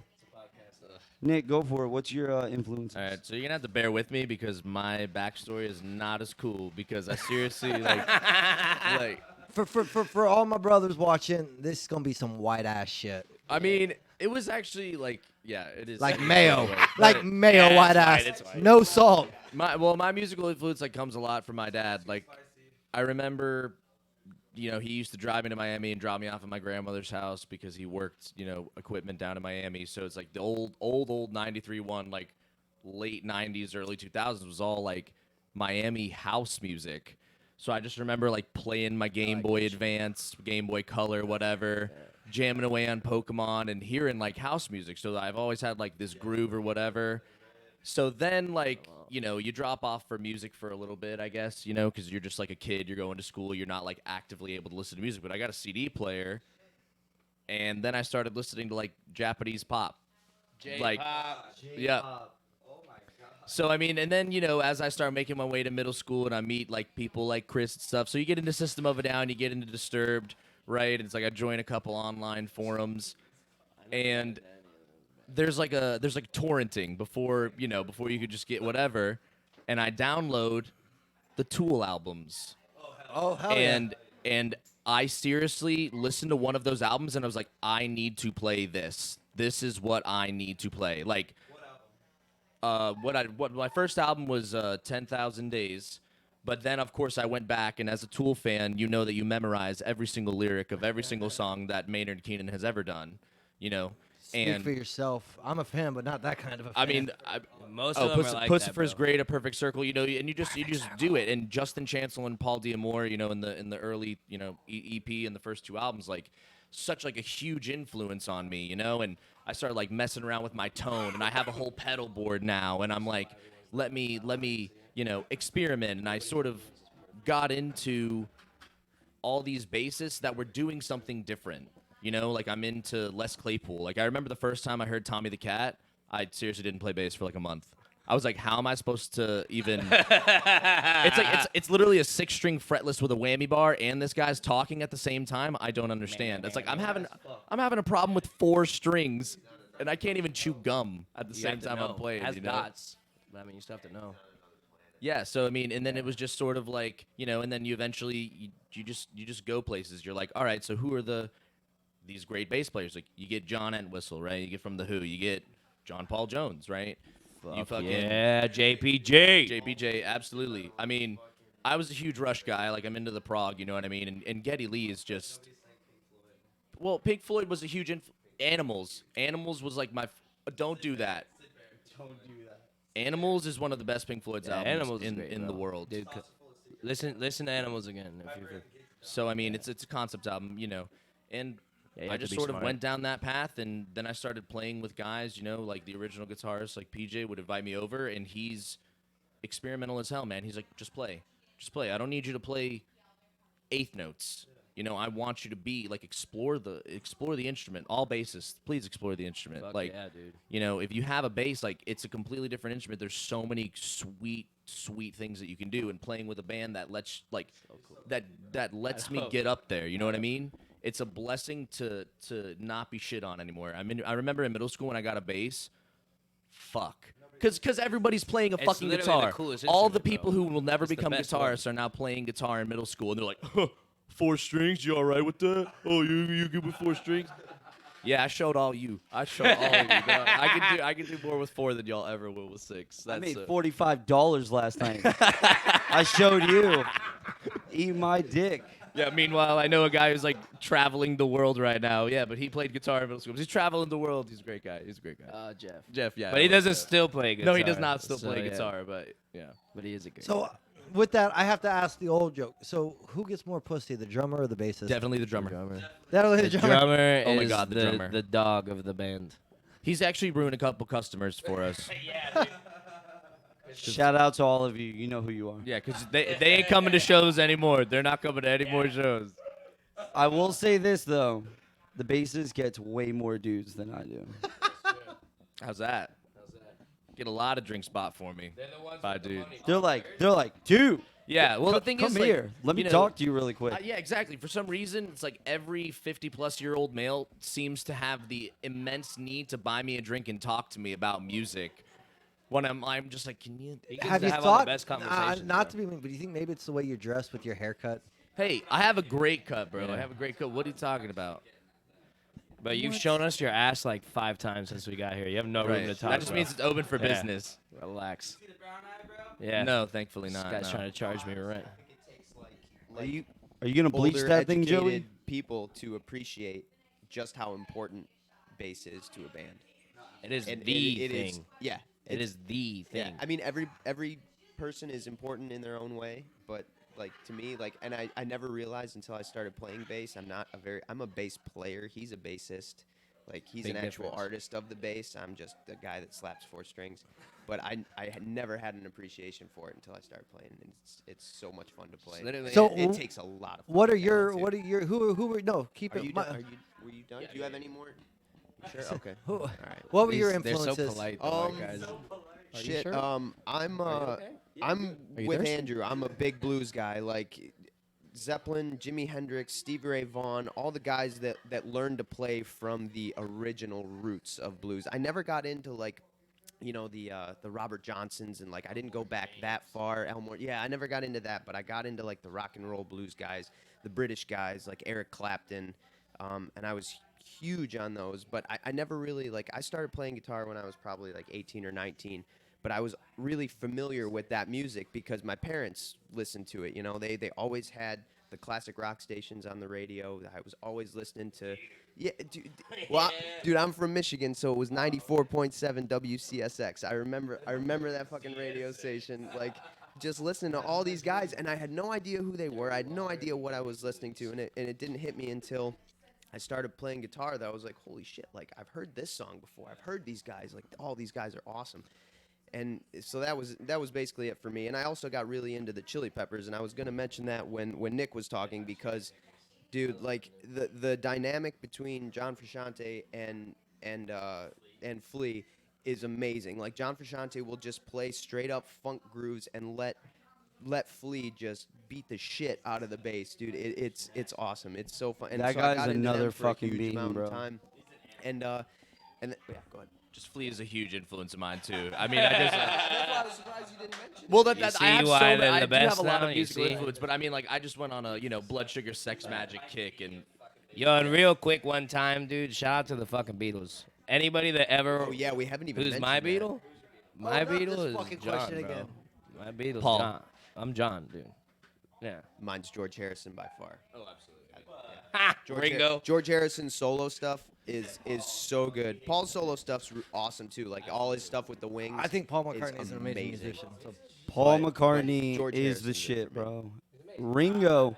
Ringo is actually the #1 studio drummer of all time.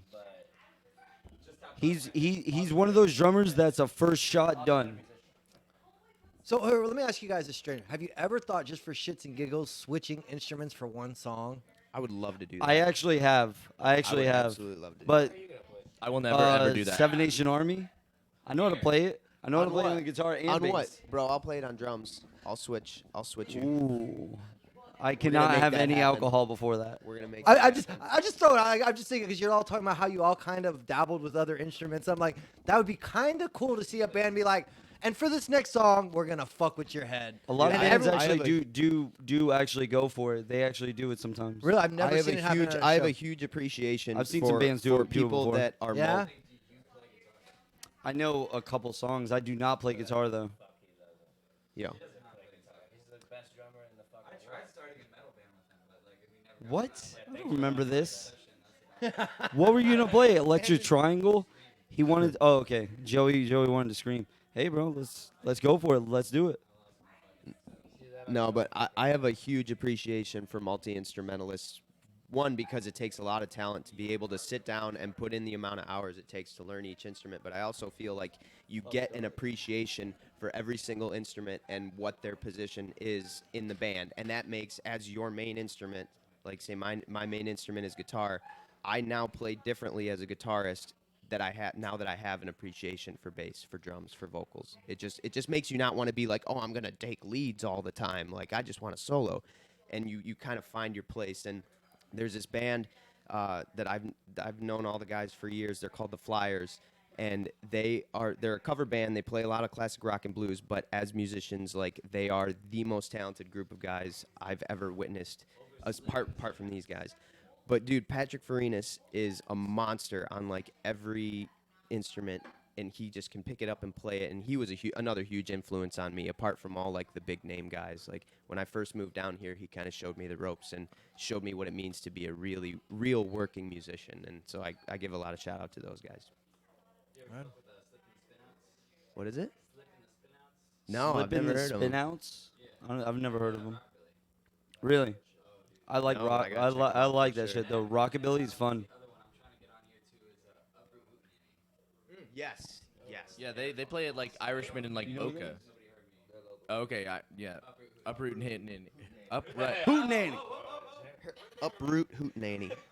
Yeah, they're killer. Yeah, Yeah. they're dope. But now, like, you've gone through the influences, you know what I mean? Like, as I was saying earlier, like, I truly believe that I'm sitting in this line with the best of the best. And, like, the different influences is what makes our sound. Like, we were talking in the kitchen, you know, about how do we write songs, you know? And everybody comes with a piece, and you build it and you make it a thing. Whoever comes with that piece, like it's crazy to think about the songs that we've written and where they came from and what they are now, like you would never know. You would never know. But it's that staunchly different, background from every musician that makes our sound. And if you got four guys that like very different kinds of music, and you make something that you all fucking think is badass, chances are the majority of people are gonna think it's badass. You've now created a new sound, which today is hard to do because people been making music for a long fucking time. So, again, I truly believe that I have the best drummer, the best fucking bassist, the best lead guitarist in the fucking business. And I think it's because of, Yeah, man. that yeah, kinds of stuff. Band dynamics are a funny thing because like we all have very different, influences and backgrounds, but like not too different to where we're clashing. Everyone has a good feel for like, everyone has a good appreciation for rock and roll, I think.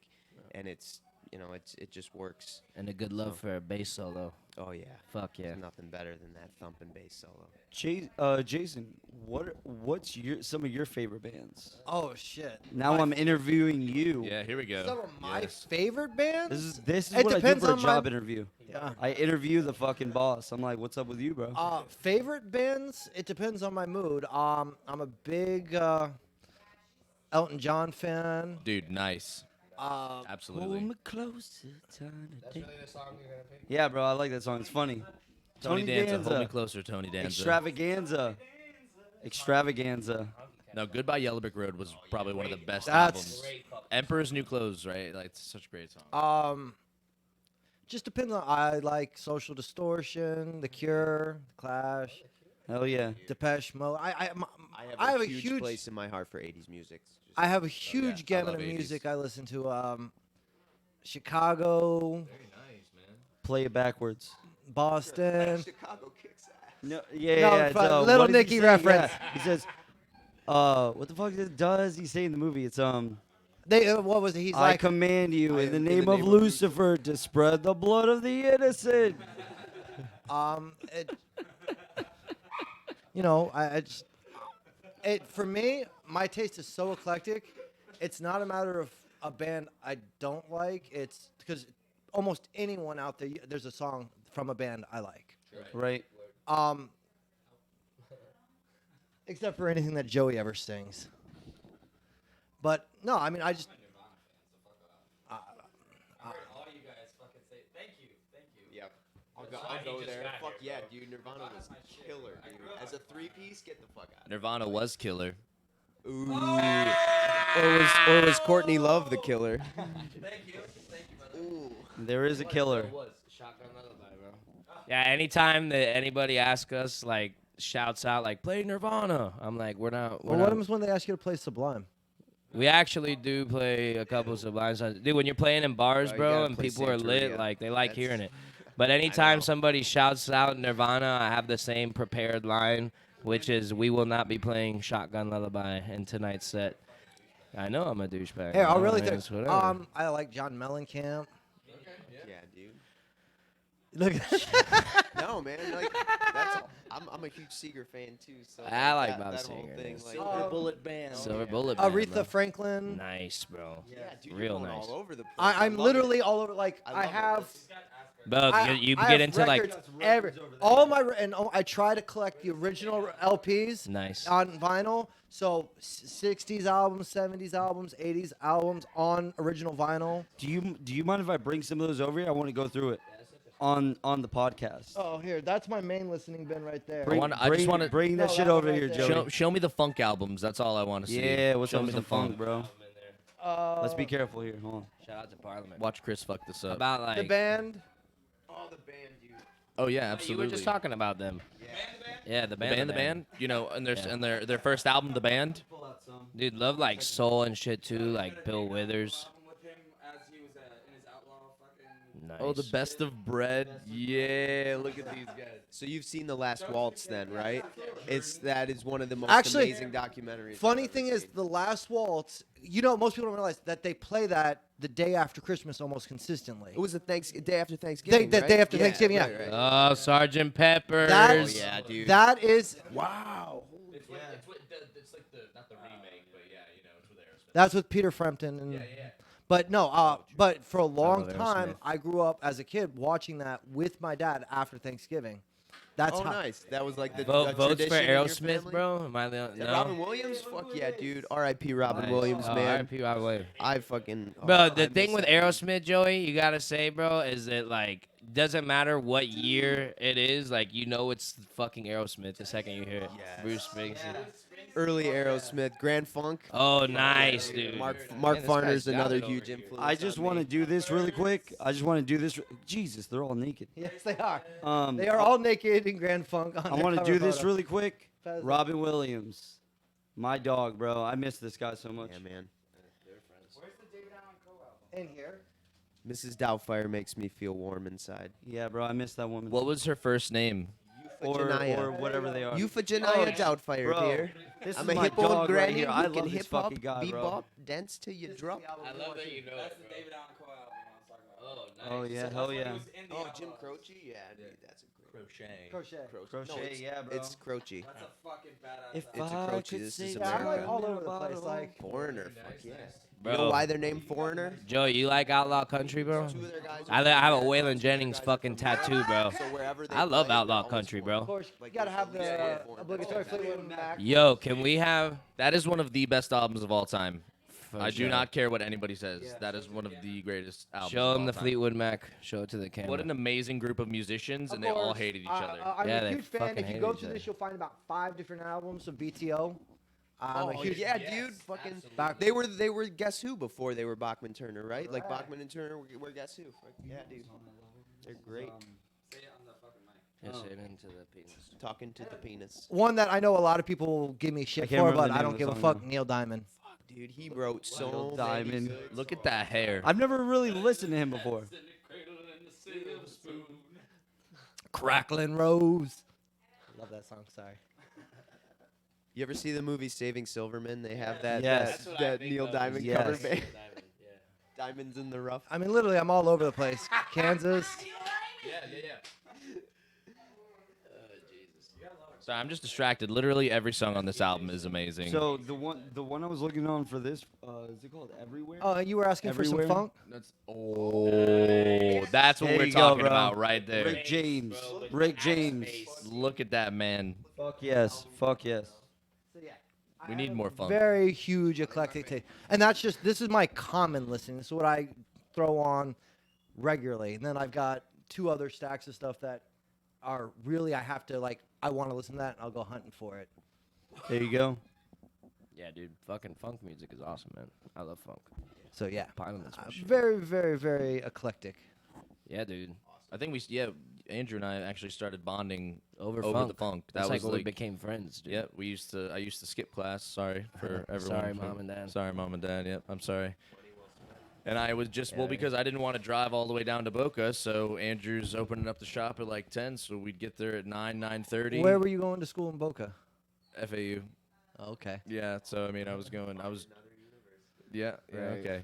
It's a really good school. I have nothing bad to say Yeah, my about it, sister. but I was all just, my you know, family graduated there, actually. yeah, I wasn't, it was just not, the classes weren't what I was doing. But anyway, we would just chill, we'd spark up or whatever. And Well, you obviously had to graduate somehow if you're teaching college now. Yes, got there, you got absolutely. there. No, I got it because I switched to English. I used to be a psych major. I sucked at math, and I was just like, this is not what I want to do. Like, everyone who thinks they like psychology, like, Oh, yeah. make sure it's not a difference between really liking stories about serial killers or whatever. You know what I mean? Because you can just be really interested in cool stories about the human mind, and then you start taking psychology classes, and you're like, this isn't anything like what I thought it was going to be. You know what I mean? So it's like, you just have to make that differentiation, whatever the word is, right?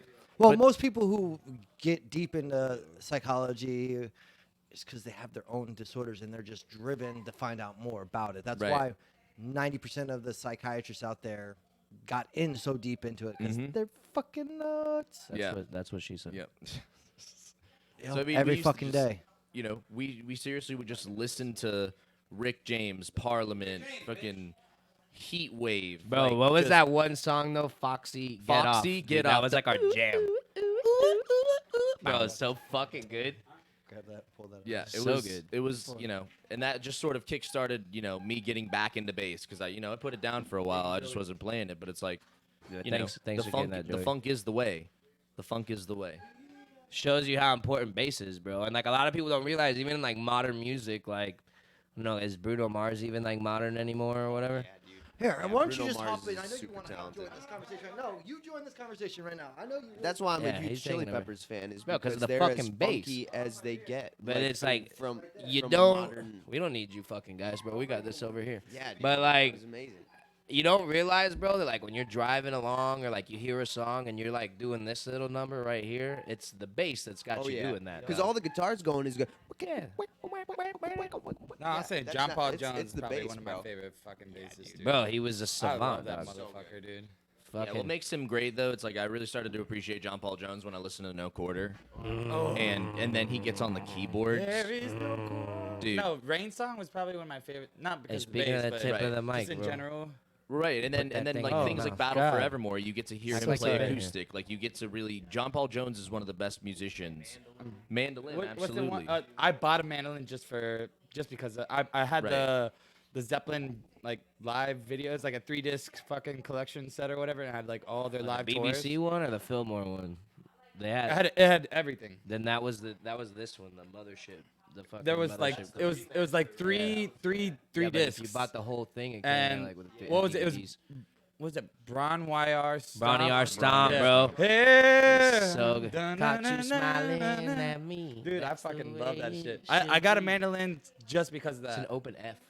I never learned how to play it, but But I got one. But I got goddamn. one. Really easy to play, but it's an open later when I was in fucking high school, I sold it for drugs. But Yeah, they had some weird. Bron shit YR late- Stomp was my. later Or what's the on. one that they had Is- the fucking? Oh no, that's Pink Floyd. I was gonna say careful. Well, then with they that got oxygen it going with to the dog. California. Isn't that That mandolin a and dog going to fucking California? Yeah, oh, do yeah. a whole song. Yeah. No, I don't know that one. There's do you ever see Pink Floyd live at Pompeii? Yeah. When You know they they're- do they do like a blues song where they have a dog. They just put a mic right next to the dog and they play, and then the dog just fucking makes Whines. noises and shit the whole time. Like, Whines. yeah. No, back to Led Zeppelin really quick. Zeppelin's Because the I shit, didn't though. get into them until like a later Yeah. age. Yeah, I we didn't could have get a into whole them until a podcast later on age. that. I got into Zeppelin Achilles- at like 15, Achilles' 16. Last Stand, my favorite song by Oh, Led dude, Zeppelin. It's like a that's a fucking fucking 10-minute long jam. I song. forgot about Honestly, Dude, John Bonham goes off on that motherfucker, well, bro. I saw you guys' video on Facebook where you guys played the ocean. Yeah. Oh You fu- man. So, Oh Another good man. one. And then did you One guys of my do the favorite Wizard ones. too by Sabbath? No, we No, did War Pigs. Pigs. War Pigs. That's right. yo, That that one shit. always goes over well. Bro, you guys should do the Wizard. Well, you guys gotta have a harmonica, right? Oh yeah, I guess we would. That shit Didn't we got- meet somebody recently that said that they knew how to play harmonica? And I've like praised this motherfucker's graces for fucking drum playing for. Dude, for like the weirdest reason. need to too. come out and I watch tell him you play every one. time, I'm not bro. gonna get into no, that right I'm, now. I'm Unless not you want to that get good. into that, I'm not gonna get into Yeah, that. go ahead. It's a good story. No, we're not gonna get into it. Anyways, Was that the same night that Matt turned his Corsica into a submarine? what does that even mean? Matt and John. Oh my god! Matt and John were I driving forgot. home. Yeah, we were drinking one night at our friend's house. P-break? And he Hold on, fucking hold drove. on. He drove his fucking car into a canal Chris is- in Chris is gay. Loxahatchee. It was pretty awesome. No, but All right, it's a Joey and Chris hanging I out. actually I wanted to start a metal band with him. Oh, he's fucking dipping too. Yeah, it's just me and you. It's the I'm Joey gonna and wait Chris till show. they come back. There you go. I'm gonna get in So on you this. should actually hear the story. It's Actually, fucking I wanted to hilarious. start a band with him, cause like I said, he's one of. I feel like he started as a metal drummer. You know what I mean? Like he's Definitely. always Or been in like metal punk. bands and stuff Definitely. like that. punk like- originally. When you throw in double bass on AC/DC songs, you're a metal. Well, drummer. yeah. Bro. Which I mean, fits so would fucking you perfectly. would you though. think differently of me if I told you I didn't like AC/DC? No. I don't like. I don't like. I'm not a big I don't fan like, of AC/DC. what's I it respect called, it, but I'm not I don't a like big arena fan. rock. You know right, what I mean? absolutely. Yeah. You know what's funny though? I same boat as you are, but it's so fun to play though because people get into it so much when Well, you hear bro. those Like, opening once, chords. Once dude, like, once the energy's back at you. So here's my thing. No, I feel you This on is that. Yeah, why I you feel that- need to that's come the see thing, us that's live. This is why you need to come see us live because we don't just play AC/DC. We throw our No, I know. spin on I didn't know you AC/DC. guys like when because he's been trying to get me to see you guys for God knows how long. Wow. And he told me I found out he was playing on the podcast, and I was like, shit. And I started looking at all the videos on Facebook and everything like that, and I'm like, this motherfucker plays in a cover band. No, Like I mean, no offense or anything like that. You know what I mean? But I'm like, I thought I don't know how to say this without sounding disrespectful. It's like I thought it's like Just you do were it. past that kind of thing. You know what I mean? Like above that kind of thing. Yeah. But at the same time, I Sorry, was watching the Dad. videos and I was like, they're not just a cover band. They like slam every fucking cover. Well, Like it's you a- guys And slay. you know it. why? You know what I You know mean? why? This motherfucker's voice is I know, dude. retarded. Unreal. Retarded. Unreal. I didn't When even I realize, first I went to saw high school videos, with him. I I was didn't even like, fucking realize it till just now. So here's actually the craziest thing about his voice. When I first started the band, like that day that I decided to leave my drums, so he actually got on the vocals, and Oh, cigarette? Yeah. at first, bro, like because like PJ was he held some in. They just wanted to play like really correct, to like be like, all right, let's make sure that we sound tight for Sure. him, And and then then get maybe he'll want to comfortable. stay. Yeah. What actually sold it was Andrew starting to sing, and I'm like, whoa, what is going on right now? No, but like This I was saying, motherfucker- I wanted bro, to start like- a band with him, but I was like, I think I was like 18 or 19 or something like that. And we had like one day at your old house in Royal Palm, Yeah. your parents' house. Yeah, old We like condo. had like a first time like jam session, Aw, and it just first like date? went nowhere. Probably was not good. It Yeah. just went nowhere at all. Didn't like, clash. That we were happens. trying to write, that's and the it was funny just like thing we were about- drinking, and there's other people there, and it just like didn't go well. So I we're just think like, I had fuck one it. marijuana there. I was in That's I was it. in funny thing. I was in one band, and the greatest name ever for a metal band. Oh, Remember, please. for a metal I band. love metal band names. Let's go. HIV positive. Did the HIV stand for anything? No, in it's like particular? HIV No. Plus, man. You guys get that new HIV Plus album, man? Yeah, hip plus. We had like HIV 3 Positive, songs, yeah. you know, like we played. If you, Yeah. Yeah. I wouldn't consider it a high- show, high but five, like yeah, nice. we, it was my buddies, like me and my buddy, 2 buddies. It was a 3-piece band, guitar, me, I was vocals, and then my buddy was a drummer. And our buddy's house is like out in Loxahatchee. He had Brendan's house. He had Was this this the band? giant garage. Was this the band with Bob and Chuck? No, that Wasn't was Bob and Chuck in the band? that was a different band. What was that? That guy's band name was called? amazing, Bob Bob and and Chuck. He's got Yeah, 5 bro, four great names. names. Bob Eric and Thomas, Bob and Chuck Chuck. or Bob and Chuck. What his was last his legal name? name? His last name is Bob and Chuck. Like one word, Bob and Chuck. Oh. And his Damn. dad's So dad's the name guy is not Bob. only has 2 first names, he's got he has 4 first names. 4 first names. Eric Jesus. Thomas, Bob and Chuck. And his dad's name Damn. is You're Charles. fucking with me, aren't and his you? uncle's Walking the name hard is line. The hard Bob J. or Robert. Oh my So god. it's dude. Bob and Chuck and Chuck Bob and Chuck. I swear to God, like that's not even a fucking joke. I Bob swear Chuck, to God. Chuck Bob. He's Shout out actually, to Bob He's and Chuck. actually I a love that really motherfucker. nice guy. No, he's really cool as fucking shit. nice guy. But yeah, that was a different band. I don't remember. I the don't name of that remember. one. Well, it's I funny. thought it It's was, funny going back to like you said. You're like, oh, I thought you were above cover bands. It's like I'm sure like every musician wants to play their original. Like they want to write originals. They want to do that. But It's like hard to get shows it's like that. so yeah, it is. It is hard to get shows. And you It's never a lot get of, paid. a lot you of know, a lot you of never bars get want to paid. hear right. that fucking rock and roll Exactly. classic shit. You know what I Right. mean? That's how you get So shows. there's a fine line because you can get stuck in that cover band circuit where you're That's like, what I'm hey, I saying. want like we don't have any time to even put into originals because we're fucking working. and that's all what the I was time. getting into. You Yeah, know, 'cause like it's that tough. whole theory is just it's a non like you're not going anywhere in that Right. situation. Right, but you like, still let me wanna ask you play this. music How live, many and how you many still originals wanna- you guys throw into a single show? Yo, so You play like, more originals or right more now, covers? since I'm so new to the band, like I haven't learned the originals fully yet. But there's like 4 or 5 originals, right? So we got 7 thrown a originals, holy super shit. hard curveball with PJ with our original guitarist PJ leaving so suddenly. So once he left, I want to say it was about exactly like 3 weeks until we actually had Mike come through for practice. Was that it? It was like 3 weeks. Yeah. So once he came through, like, bro, like we had this whole month, July, filled up with shows, bro.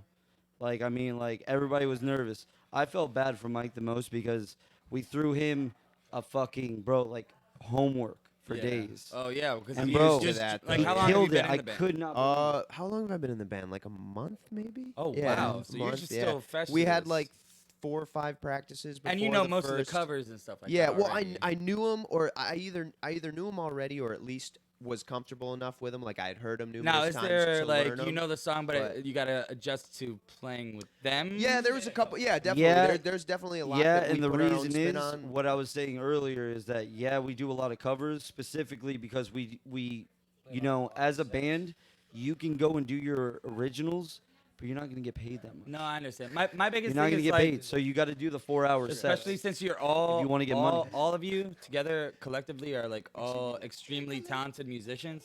So it's like, do you We feel like you change- might get like stuck in the whole cover phase? Honestly, you I know feel what I mean? I feel Like, we're really healthy with it because even our like #1 song that's ours, The Bandit, which is the song that Andrew wrote, bro, it is I'm a gonna listen to fucking that shit hitter, later, bro. 'cause I It gotta- is I gotta it's a see you hitter. guys anyways, man. Like, I always say though, Yeah. like any song on record does no justice for certain bands. Any song on record does no justice for like a live performance. but I'm saying, like, do you guys mostly get gigs because you guys play a lot of covers, or you get gigs? We get gigs because That's this what I'm is. saying. You don't think you're gonna get stuck in that phase? We don't want to. I know that. I've seen Well, a it's- lot it's- of good it's a fucking balance. musicians get stuck in that phase. You know, that's why I asked. Well, I think it's a balance, right? We were talking about You know like what I mean? Like, it's hard to. we were talking about Let like me send this business and email stuff real quick. earlier, right? Yeah. So he has a lot of business sense.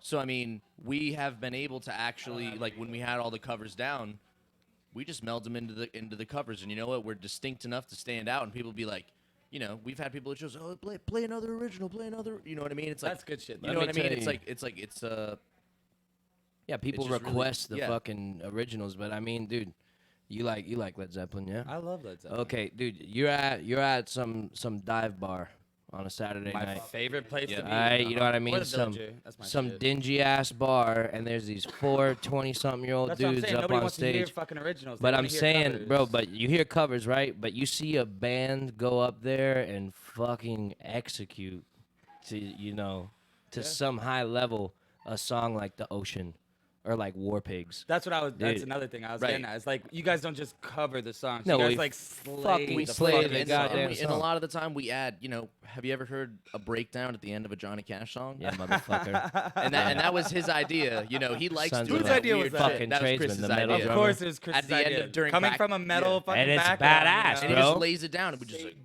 The song goes from Double Johnny bass. Cash. Double bass. It goes from like Johnny Cash to Led Zeppelin to like some metal concoction. Like the song Yeah. has like 3 phases. No, like, It's- like it's a I'll Johnny admit, you guys Cash are cover. not a normal fucking cover band. You know what I mean? Like, no.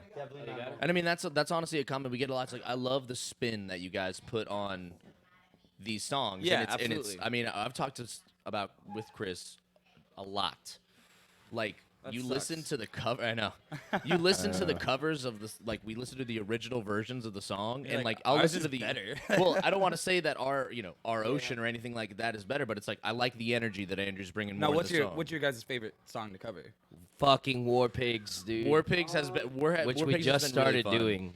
Dude, ready? Let Well, me the show you. drums are amazing in that. That's why I was like. That's honestly my favorite part of this. Like, So and the ocean too. That's another thing. You know, like yeah, the ocean is such a fun. Do you guys bass play line. Moby Dick?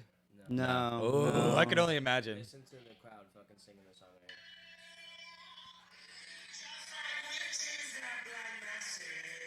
The whole fucking crowd. Yeah. Where is this? Respects at last night. Yeah, Dude, your voice is retarded. it's crazy. He's got that shit Dude, on point, bro. and when we were playing the Okeechobee show, you know what I'm saying? Like everyone was singing it, so we're out in the middle of nowhere. Everyone's whole place is, singing like, it, echoing, and you like- just think, That's and you know, nostalgic, Satan you know? laughing spreads his wings. You just think that you're gonna summon something. That's you just fucking felt bro. all amazing, that dude. energy. And Somebody- they're all about that somebody's- fucking like somebody's gonna metal spill southern blood. rock out there too. I've been to one other show out there. It was in Hope Sound. Okay, yeah. Do you? I know you remember Belt Buckle Death Sentence. It was Shout out D-Rod. D-Rod, I love you so much, bro. boy. I love that you, was, man. I miss I think you. that was actually when TJ was with them. Yeah, When we sh- went to that show. Yeah, TJ, D-Rod, Brian Marshall Marshall, from fucking Brian Killed by Marshall, Florida. Killed by Florida. I love you guys, bro. Dude. Jammer, Christian. We grew up with them. We're like 17, 18 years old at this fucking there's punk rock show in fucking Dude, they Hope would Sound. get It's like at wild. somebody's house. They have a professional 9-foot fucking half pipe, like all masonite with like a 12-foot extension, like the fucking works. Like, and it's just a house full of fucking like what I want to say white trash, not in a disrespectful way, you know. It was like, but just like ready to get down to this. I want kids, you to say old it. people, fucking young people, fucking everything, just like ready to get down to some fucking punk. Joey, I want you to say the song name Which that one? I'm thinking of. Joey's fucking puking. What? Oh, by them? Yeah, they Okay, wrote a no. song about me. Yeah. I remember that one. endearing. No, my favorite It was, one though. we had a Halloween jam sesh at Christian's house way back in the day, and they had like a little fucking mini ramp in front of the house, and I was like 16, wasted as fuck. Young and kids, bro, puking partying everywhere. hard. I remember I was in the bathroom for so long. JB had to use the bathroom, and he picked me up by my shirt and like dragged me out to the Gentle couch. giant. And then like I was just like puking on myself on the couch and stuff like that. So they wrote a song. It's Joey's fucking puking. Yeah, bro, it Joey's was really good. fucking puking Yo, again. so my favorite song by them though is American- Oprah Winfrey Butt Chug. Oh, that's a good Dude, one too, dude. that band, I love that band Class. so much. Absolute Brian Marshall, class. D It was Rod, the you most guys are thrash, fucked, bro. You guys are fucking insane. punk band It I've was the most ever thrash fucking. I've ever Belt buckle thrashed. death Yeah, sentence, bro. BBDS, bro. Thrash. I missed by that. I don't them. know if you guys know Killed by Florida, but the drummer, I know Brian the guys. Marshall, like he is fucking disgusting. Bro, a beer drinking fucking Dale Skateboarding asshole, bro. fucking- Shout out fucking Dale. Weren't we listening What's to up, them puppy? on the? Yeah, the- we yeah, listened they to were- the they were here. podcast. Oh, what's they up, were Pop? here Florida on the one? way to that What's up, dude? Okeechobee gig. So we had Dude. like Hey, a you know good you're not hour supposed to and be a over half. Did you here. guys listen to the spare. MRSA podcast? The MRSA one's my. It's I like didn't get a chance to listen to 2-3 that one. hours long. It took me like all day to listen to it. I was listening to it in between jobs and stuff like that at work, and that fucking podcast is interesting. I like Those are a yours. Great I like group of yours guys, bro. that you guys We're were talking actually- about shout out. superheroes. Death of a Deity is actually. Did you schedule it yet, or? We're supposed to be putting them on the podcast. I love yeah. them. This fucking Bobby Hill fucking metal Yeah, bro. fucking shirt. I was like, I have to have this fucking shirt, dude. They're fucking Oh, yeah, great, dude. bro. You want to get back on? Oh, you want to? They're gonna play an original, right? What's the song called? So the name of the song is The Bandits. So like we were talking earlier about animals, we went conceptual with our first chunk of originals. Sons of a Tradesman, right? MAN, one singular dude, 4 sons. You know what I mean? 4 brothers. So Ooh. like each Who guy. thought about the name? That was me. That's him. The I English came, major. I came up. Well, I came up with the name in high school. Yeah, he found it. He read it in like a book or something, didn't he? Well, that was just in history class. You know, most like- colonialists or whatever from most immigrants or whatever were sons of tradesmen, and I was like, sons of That's a tradesmen. cool band name. That's pretty cool. Just That keep is a it dope there. name. You know, You know I'm just what I gonna mean? keep Thanks, it here, dude. and then it just sort of sparked it. With the Yeah, blue so collar each- jobs and Yeah. Each son has a different, character. So you have like the Baron, and then my character was the Bandit. PJ is the Bandit. PJ's the Duke. Mike is he's working recently on one. Well, are you good with that? You chose. I like he's it. chosen a name. We're gonna Yeah, drop yeah, it get the here. mic. You heard it here first. All right, so I chose the Vigilante. Sick. The Vigilante. Yeah. Insert boom. Yeah. Oh no, I'm sorry. But no, I'm a huge fan of justice and justice being served to people, DC or especially Marvel? pieces of shit that DC or really Marvel? deserve it. He's gotta be or DC. Marvel? Neither, because I'm not in DC. Thank you. Yeah. Just make him happy. I don't want to see his ass again. I've never. Sit, bro. Sit, bro. But yeah, like that's the thing. Like I'm a huge fan of justice and No, absolutely. and people getting what they deserve, especially if they short other people. And being the whole like sons of a tradesman. That my idea is like I grew up on the idea Okay. of hard work and getting paid So we for got the what you deserve. Vigilante, the Bandit, The Baron. the The Baron. Baron. Yeah. So yeah, it's all part Are of you the Baron? Yeah. The Baron. Yeah. It's like a have conceptual kids or something? backstory. You know what I mean? Pardon me? Is that what that means? You can't have kids or something like that? It's a Baron? fucking. You idiots. Oh, Jesus yeah. Christ. That's Oh spelling. my God. Chris, man. Baron. Like. But Baron but or- anyway, bro. So like What we is can Chris? get Chris. Said, he had originally The Pope? he had originally like a really cool concept, but then after like a month or two, he's like, I don't like it. yeah. So Yeah, and that's then how he he is and then with he his just women. is rejected to exactly Yeah, exactly. pretty much. Right. Luckily, he can commit to He the needs, band. and he that's needs to about it. choose it because like a lot of the way the writing goes, so like I'll upset actually right like write poetry. Let him defend himself. I do respect inconsistency. Let the man talk about our music. Go ahead. Yeah, instead of your Instead of escapades. your penis. My escapades.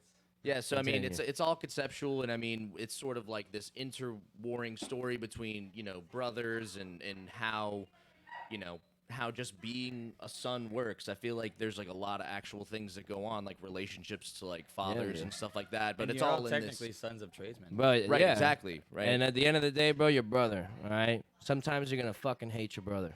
Well, yeah. Sometimes you're gonna want to kill your fucking brother. You know what I mean? But at the end of the No day, matter how wrong your brother is, your brother's always right. but Take y'all, care of it later. you always love him more than you fucking hate him. Exactly, You know yeah. what I mean? And that's Unless you want to go full on fucking what's it called, Godfather, and end up killing your brother. But Yeah, no, we're not gonna do that's that. a Spoiler. difference. that's for another Yeah, time. that's for another day. But yeah, bro. So we can get to the Oh, yeah, so song. We're gonna play a song from Yeah. Sons of a Tradesman, one of their originals. This is the introductory story to my character, the bandit. This is the story of the song here, and it talks about his leaving of the nest, and he does bandit things because I'm rebellious Right. and I'm He an sort asshole. of shirked the I responsibility. like doing bad things. You know what I mean? He's my the friends. oldest, but he's the one that was Right, like, he was, "Fuck he you, was I'm not doing this." originally like, you know, the one who's supposed to inherit the kingdom, et cetera, et cetera. But Okay. he's like, I don't want this life. And then this is about him robbing banks and sort of run away. Like, Being a you know, fucking you hear, badass. You hear it in All right, there. let's take a listen, Let's cue people. it up.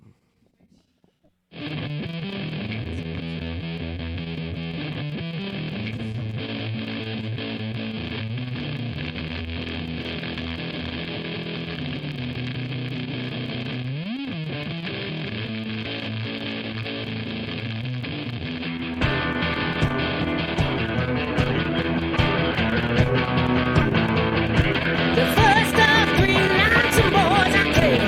Feel no love, can't feel no joy, but I got to move, got to live here soon, got to put this life of mine with you. And if I only get the same blood thing, but I hope forever know that they remember my name. They gon' talk that shit till they bust your lip. You best not forget, rock on, because my way. Yeah, you know what I say.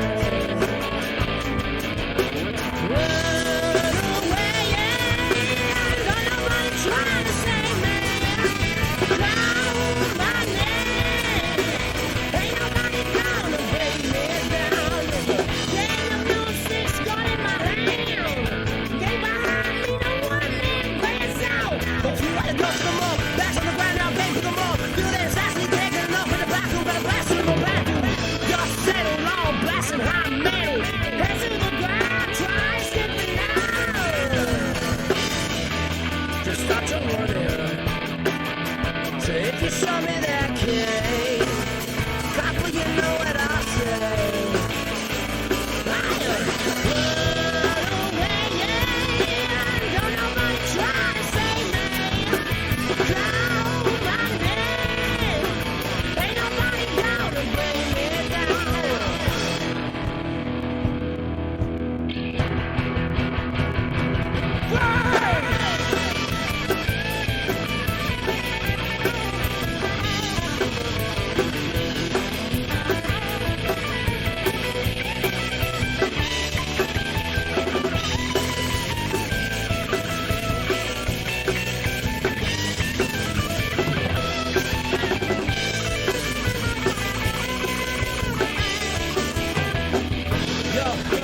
You really thought I'd drop to the knees, started dropping bodies as soon as the coppers asked me to freeze.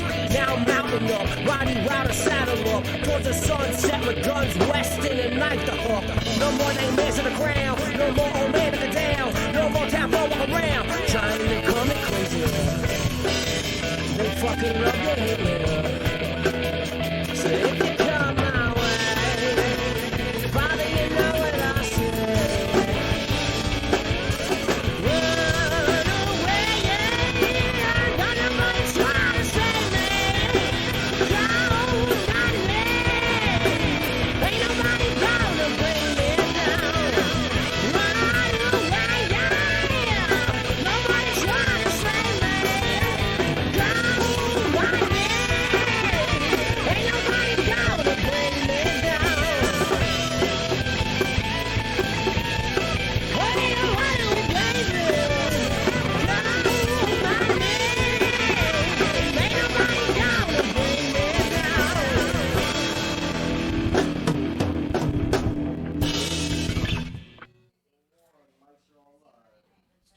Thank you for another 5-minute commercial-free music. Brought to you by Jameson and Yingling. Yo, shout out to the podcast, man. Absolutely. Fucking thanks for having us, dude. Oh, fucking great Yeah. having you guys here. Fuck, it's entertaining. Yeah, bro. Interesting. Poor Mike's learning all kinds of fucked up shit. Learning a lot of shit, bro. This is how you grow, man. Some I want, I lose more and more respect for these guys the more I listen. and that's or how you know. these stories. But like we were talking about when I thought about it when you busted your records out earlier, and he mentioned Fleetwood Mac and how they were such a fucking great band, but they fucking hated each other, man. Like they wanted to kill each other, like. And I feel like you can see that sometimes or whatever. But one thing that we get commented on every single show, never fails, is, man, we can really tell you guys are having a fucking blast up there, or we can really tell you guys are friends when you're on stage. And that was the thing. I was so nervous when we had to find a drummer and when we had to find a guitarist, and we've been fucking blessed twice, so nobody can leave because it's not gonna happen again. All right? Just don't start sleeping with each other Yeah. No, that's how you get better, actually. until it goes sideways. And you end up David like Bowie, Fleetwood Mac. Mick Jagger, Freddie Mercury. Nobody. Drum and bass, baby. Drum and bass. Chris is definitely a top. Yeah. Oh God. You know it's the size of an Arizona can. But no, dude, like when we were looking, when we were on the hunt for a new guitarist, that was definitely a thing that we all thought about, was we don't want a ringer in the band. Like we don't want a guy that we don't, like we go to each other's houses for Thanksgiving and we go to each other's mom's birthdays. You know what I mean? We bring gifts to each other's families and shit like that. I see these guys more than I see my fucking family. These are my best friends, bro. These are my brothers. And I feel like that's important to the band dynamic also. And that's one of the things that he made apparent, like right off the bat. He's like, dude, this isn't just a band. Like we're actual brothers. Like we're all sons of a tradesman. Like we're family. Like you're welcome in my house. Everything. So If you join this, you're kind of stuck. that was yeah. But Yeah. at the same time, like it was the most welcoming thing. Like that's another reason why it was so easy to just slip right in. That's what she said. Yeah, I threw that one in. Shout again. out, Michael. From I don't want to say he is fake, right? So we can run off of that, right? The Office. Michael Scott, shout out The Office, love you.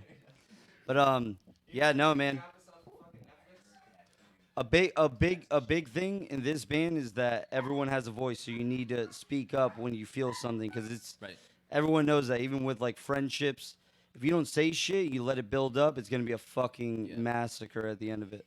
Yep. And I mean, it's cool because we have that conceptually, and then it's also from a business perspective, right? We're all members of this product, and we all have X amount of stake in this product. So you have this percentage of say, and we all have an equal say. So fucking say something, It's like, and plus it makes it better.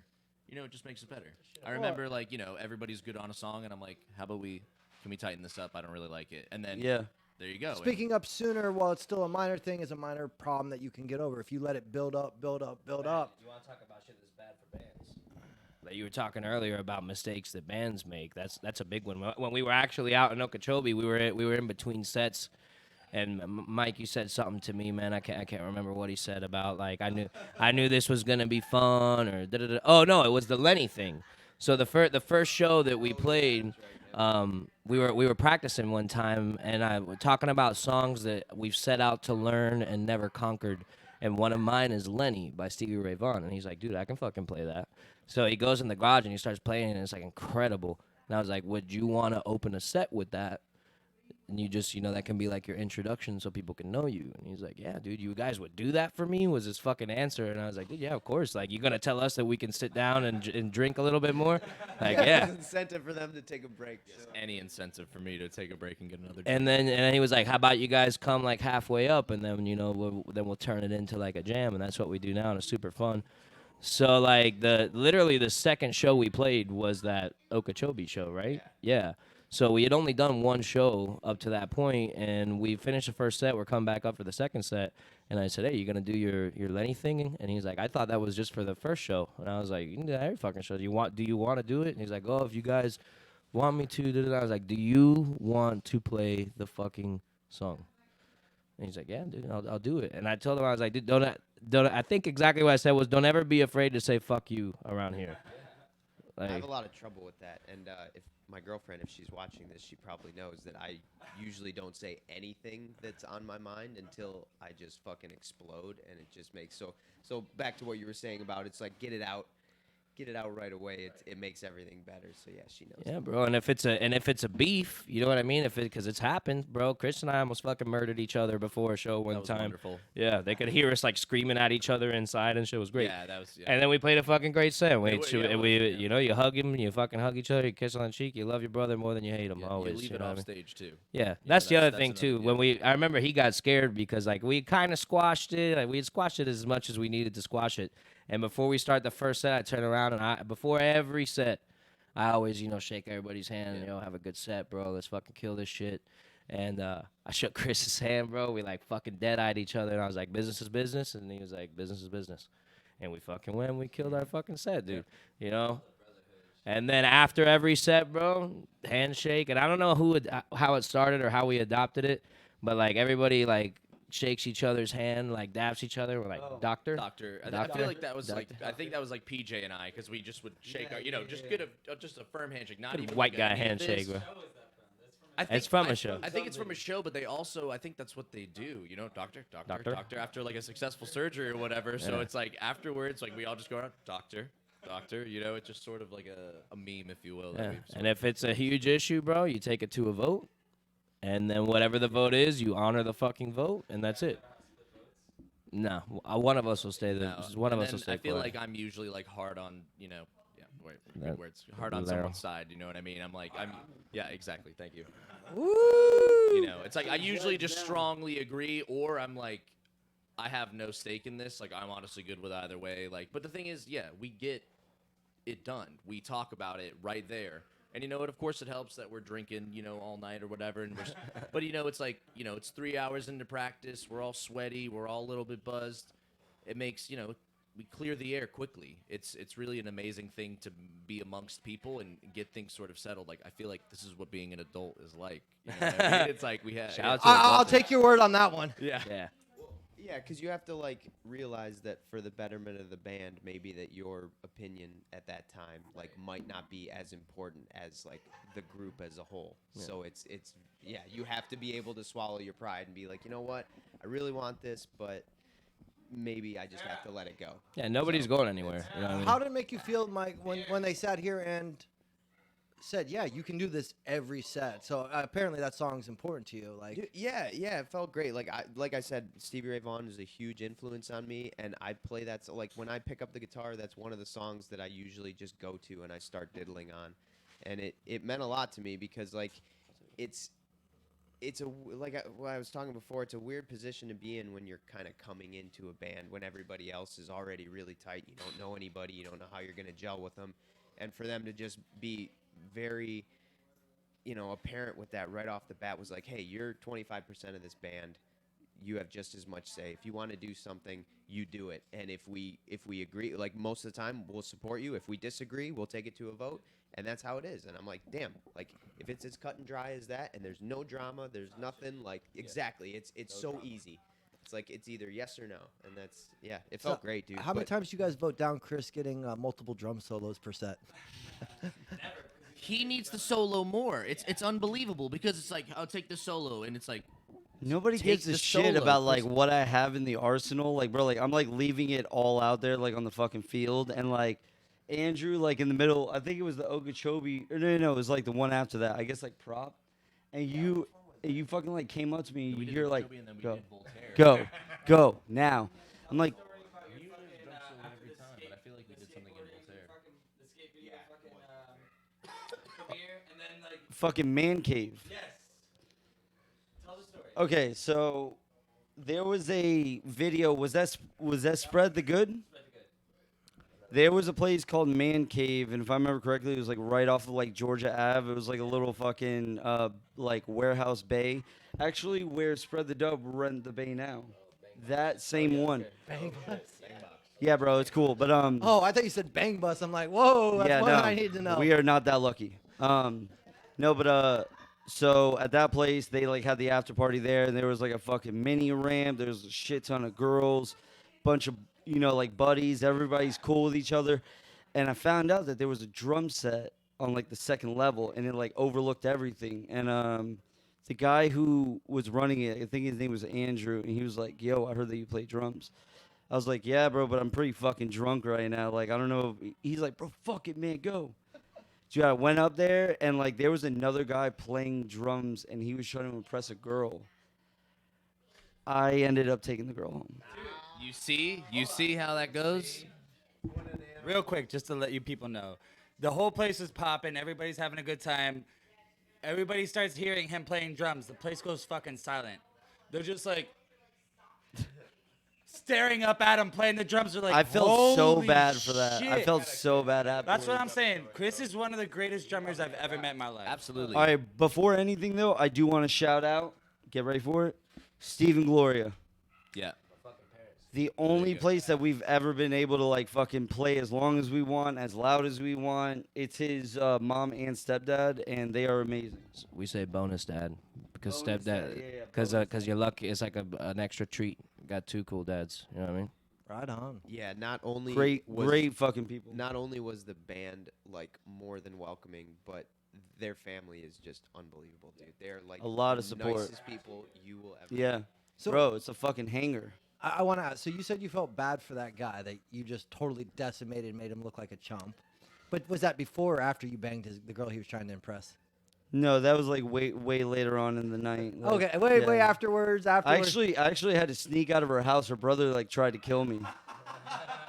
That's not the first time either. Dude, it was like it was actually out here in Boynton. I don't know exactly what neighborhood it was, but like, bro, like I got really drunk that night, and she was like, "You should just come home with me. Like, it'll be cool."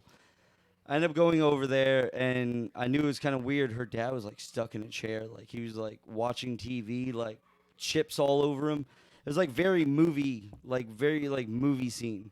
And she's like, "Go to my room. Go to my room. Don't say anything." Go in the room, close the door. She like puts a dresser up against the door, and I'm drunk, so I didn't even think about it. And like before we even like we ended up like hooking up. I'm like just about to like put on like some like underwear or something, and like all I fucking hear is like banging on the door. He's like, "Who the fuck's in there?" 22, 23. So he's technically a grown up. Yeah. 18. She was 21. She was 21. 18 plus. 18 plus. It was gnarly, bro. It was really sketchy because like he pretty much broke the door down, bro.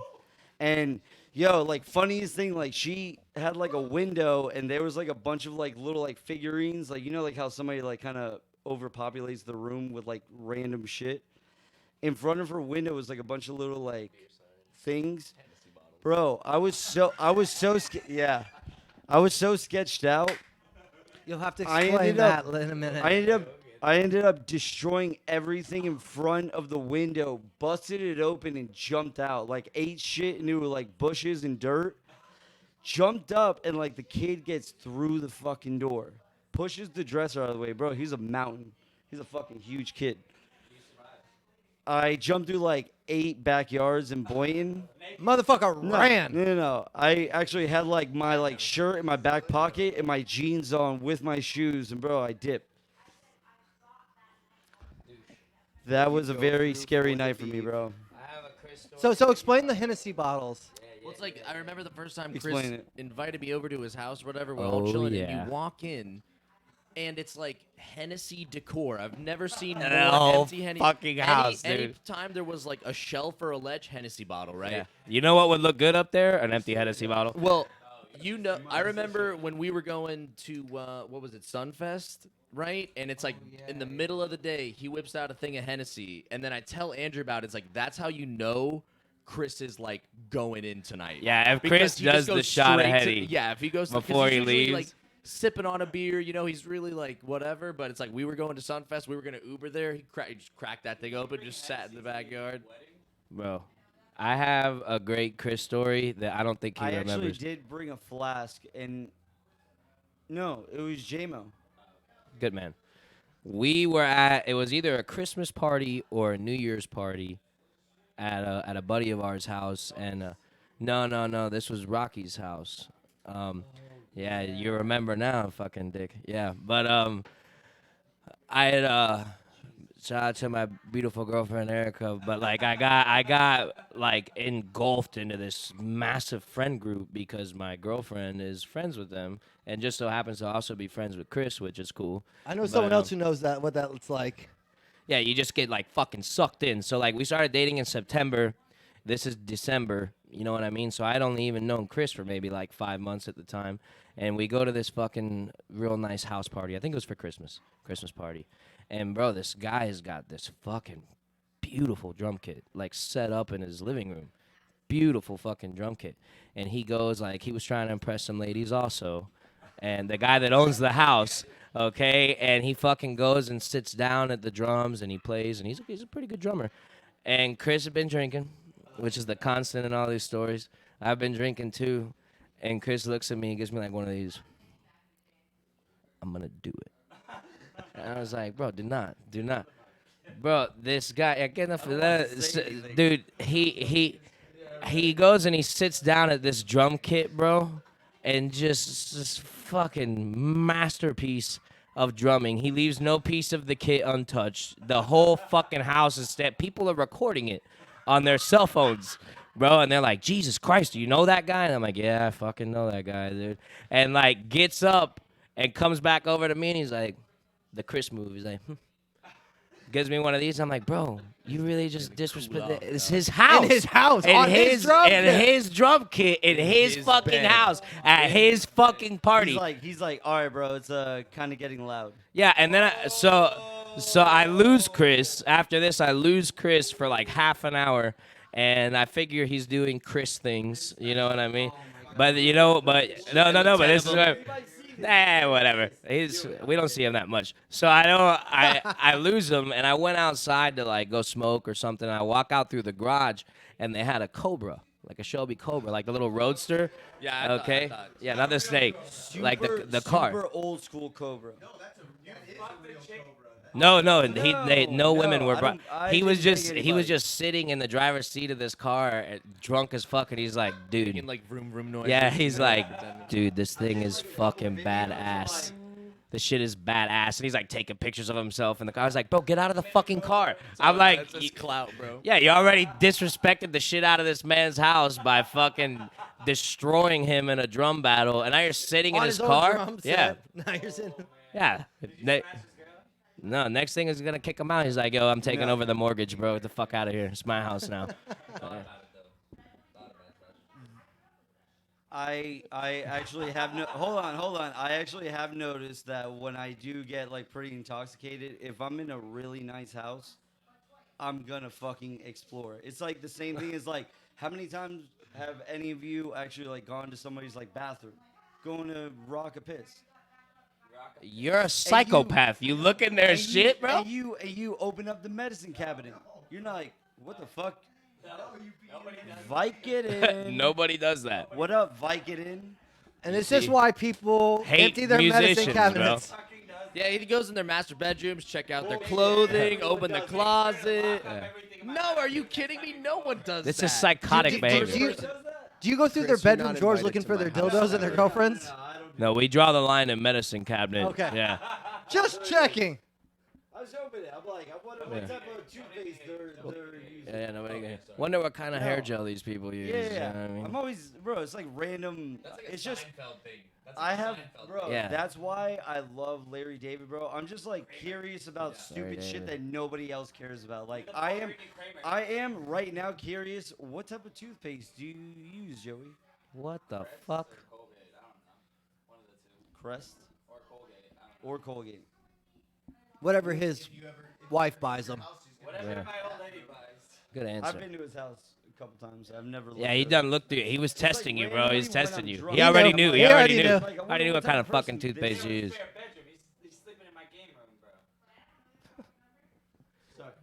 Yeah. Let's get this straight. You don't steal anything, right? You just No, go he does. through He it and see takes what's up? nothing. Okay. He just All right. So no harm, no foul. he just goes through your shit to kind of find out what fucked You up know shit what? you I'm might be okay with on. that. You want to sit in my car in my garage, but you don't do any damage or anything? Hey, more power to you. No. If you're So a it stranger, happens when if your you're a family stranger, grows up obviously in a get the fuck treehouse. out, But Let the record show that Joey and Chris are Eskimo brothers. Duly noted and recorded. Yes, sir. I love that. On multiple occasions. Oh my God, you should get tested. My camera got tested. That's it. That's all I need. I have, and it was the most nervous fucking situation of my life. Did you get a Q-tip in your dick? No, I actually went in after. He just called me and he was like, "Hey Andrew, That stopped years do you know anybody that's got AIDS?" And I was like, "No." And he's like, "That's cool, cause you know me." Shout out Mitch Hedberg, bro. Mitch Hedberg joke. Can't take credit. Yeah, last night, dude, it was so great because somebody knocked on the back door of Respects really hard, and Jimmy was working, and Jimmy was like, "Go around." And it's like, I immediately like jumped in and finished like the bit, and he was like, "Dude, fucking love you, man." So I was so glad. Maybe a door on your Yeah, side, but yeah. over here. I don't know there's what you nothing. have over there, but over here it is just a wall. Well, that guy was the best, man. Did he die? Yeah, he did die. Yeah, he died young. Yeah, I think he OD'd. Yeah, I'm pretty sure it was a heroin OD. Sad, bro. The guy was fucking brilliant. He's a genius. Hilarious. So, since we're going in such odd direction, what's your big comedy influence? Oh, yeah. Andrew's been waiting. No. No, I know you're. He has a whole bit if somebody breaks a string and shit. Like he has like prepared material Yeah, dude. just in case. Yeah. Just in case he Well, has give us to, a like- piece. No, it's all He- right. I mean, Bill I gave it Burr. up, bro. I gave it up. I did stand-up comedy a little bit when I was in college. And no, I got super sick of standing, so now I'm like a sit down. He's a sit-down comic. Is more my thing, bro. Is more my thing. Yeah, but I mean, it happens, bro. Shit happens on stage, and you don't want to look like a dickbag. You know what I mean? Just kind of looking around like, oh my god. So yeah, I have some prepared jokes, and most of them do pretty well. Yeah, dude. Yeah, like I was saying This guy is earlier, the best everybody do their job the best they can, bro. All I'm he the needs is like a scarf around the. yeah, I'm around the front microphone man, and bro. he's good. That's my fucking job. You know what I mean? So So, who it were does your happen. big comedy influences? Oh, dude, number one, hands fucking down, is Mitch Hedberg. I love Mitch Hedberg, bro. Nah, don't, Joey, sit your ass over there. Here's the thing that I love about him is, and because I'm funny for myself mostly, you know what I mean? So like, I love when I just have somebody like in my face, and I'm just fucking beaming them with material, bro, and they have no idea. You know what I mean? It's just like, like I work the door at Respects a lot. Great place to work on your fucking material, bro. And we had KRS-One. We had KRS-One there on like a Thursday. So this dude comes, it's Friday now, and this dude shows up like an hour before the door, and I'm outside with Zach actually, and we're talking, and he's like, "Yo, man, so what time you guys opening the doors for KRS-One?" And I was like, "Bro, that was yesterday, man." And he's like, "For real?" I'm like, "Yeah, that was really yesterday. You missed a fucking. What's your name, bro?" He's like, "Brandon." I was like, "Brandon, bro." He asked for you, dog, on stage.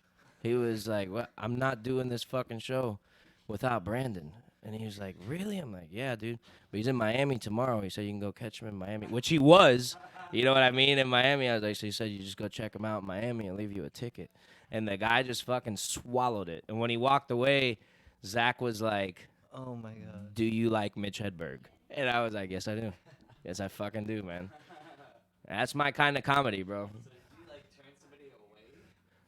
Well, he was there for KRS. Yeah, so we lost $5 for the sake of a good joke. I think a good joke is worth $5. Respectables is not going to be happy that you're. It's costing them $5. money. Take it out of my paycheck. I remember when I was waiting in line for the Drake Bell thing. I was just like, chill. There was a long ass line for that when he was doing the thing, and I heard some people behind me. He's like, "Is the guy with the beard up at the door?" Yeah, I think so. That's him. He's like, he always makes fun of me every time I come in. You know what I mean? It's like so he's already infiltrating the social. Bro, one of my favorite things to do working the door is to look at people's signatures. You want to talk about looking at people's weird shit?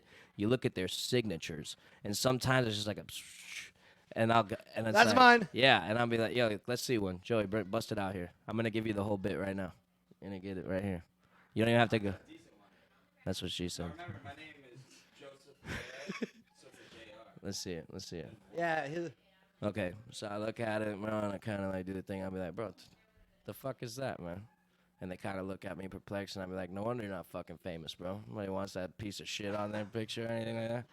And they get mad. And they get mad, and sometimes they think it's funny, and sometimes they don't. Why but would they get mad? I'd be like, I always think it's I funny. like. Trust me, my signature's been on so many goddamn documents. You'd think I was famous. Well, I found out that you can literally put whatever you want. Like, oh my God. Let me see. Dude, look at this fucking Michael J. Fox number right here. You see that? Yeah, see, I got him, bro. I do this a lot. Yeah, you can't read it. Did she sneeze? What was that? Yeah. Shout out Sarah. Shout out, Sarah. Shout out Sarah. She'll know in 3 minutes if she pays attention out there. Look at your signature on your ID.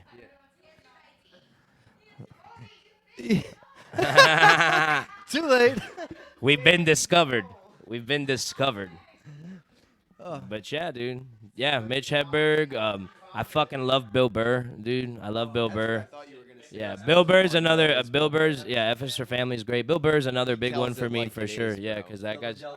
But the Philadelphia rant. Have you seen this? The Philadelphia rant. No, I can't say that. I may have, but He was at some like thing where they had like 12 comics were performing, and I guess the crowd was really rough in Philly. Like they were just like booing these comics and everything. So when he came on stage, he literally like ditched his whole set that he had prepared, and he had like 22 minutes of time, and he just shit on everything the city of Philadelphia loves for 22 minutes. So good. Dude, like he's like, fuck you and your bullshit ass. And after he would rip him, he'd like look at the clock and he'd be like, 17 minutes. Fucking sit down. I got 17 more minutes. Your fucking Liberty Bell. Yeah, fuck you and your piece of shit belt. You don't even got enough money to get it fixed. Got a fucking crack in this. that's Dude. what, you know who did something similar? Great. That made him.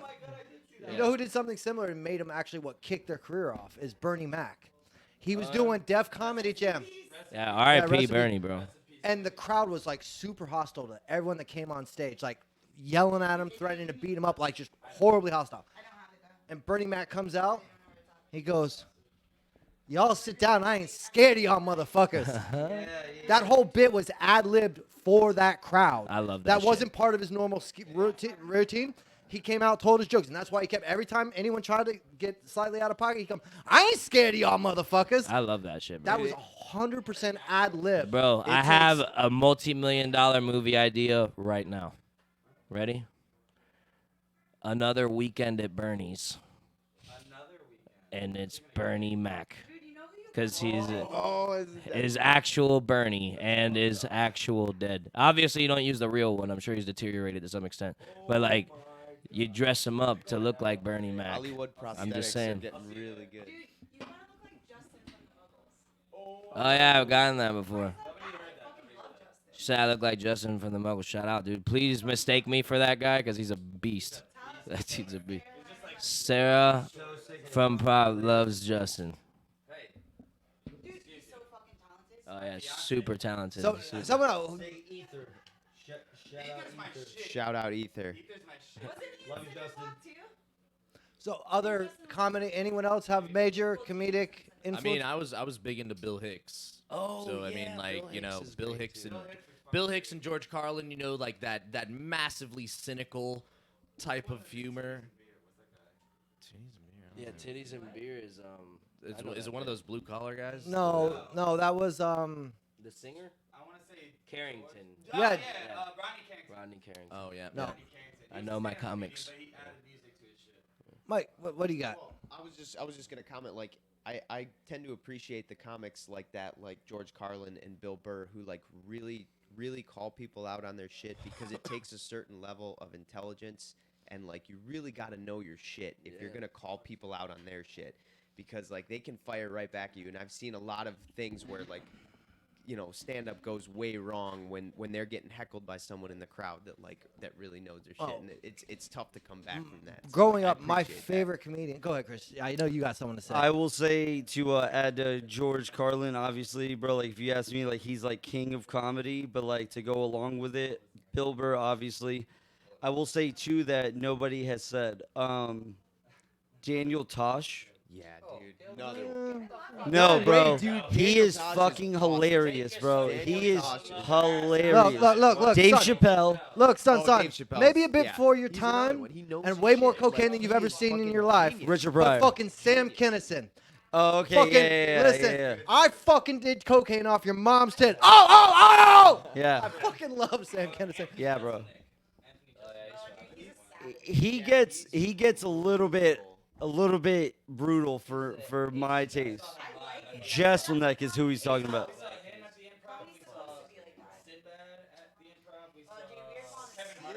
Yeah. But I actually, like my favorite one, and he actually was really bad at stand up.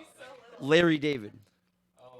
Anything that fucking guy does, bro, is just it's what I'm constantly doing in my mind every day. What really, I love Sam Kinison so much because he'd be like you're talking about getting heckled, and all of a sudden he'd be like, really? Listen, bitch, I was in the fucking jungles of fucking Nam with fucking Charlie trying to kill me. You think a dumb bitch like you's gonna bother me? Shut the fuck up! hell yeah. Oh! No one cares about your feelings. Dude, your vein on your neck. I was waiting for the Up here, bro. It looked amazing. Stutter guy. The new guy, he just came out and he stutters all the time. Oh yeah, I've seen him a little bit, and he'll get to He's fucking some. good. Oh, he's some- hilarious. Some You lady didn't have in the the mic. crowd was like, "Say banana," and he was he trying, moves and lips, he you're fucked. he's like, "Fuck you." He's like, "Banana, God, fuck you." Oh, Gilbert Godfrey as well. I like that guy, bro. He's yeah, bro. He's wide. Yeah. He does he reads the whole 50 Shades of Grey.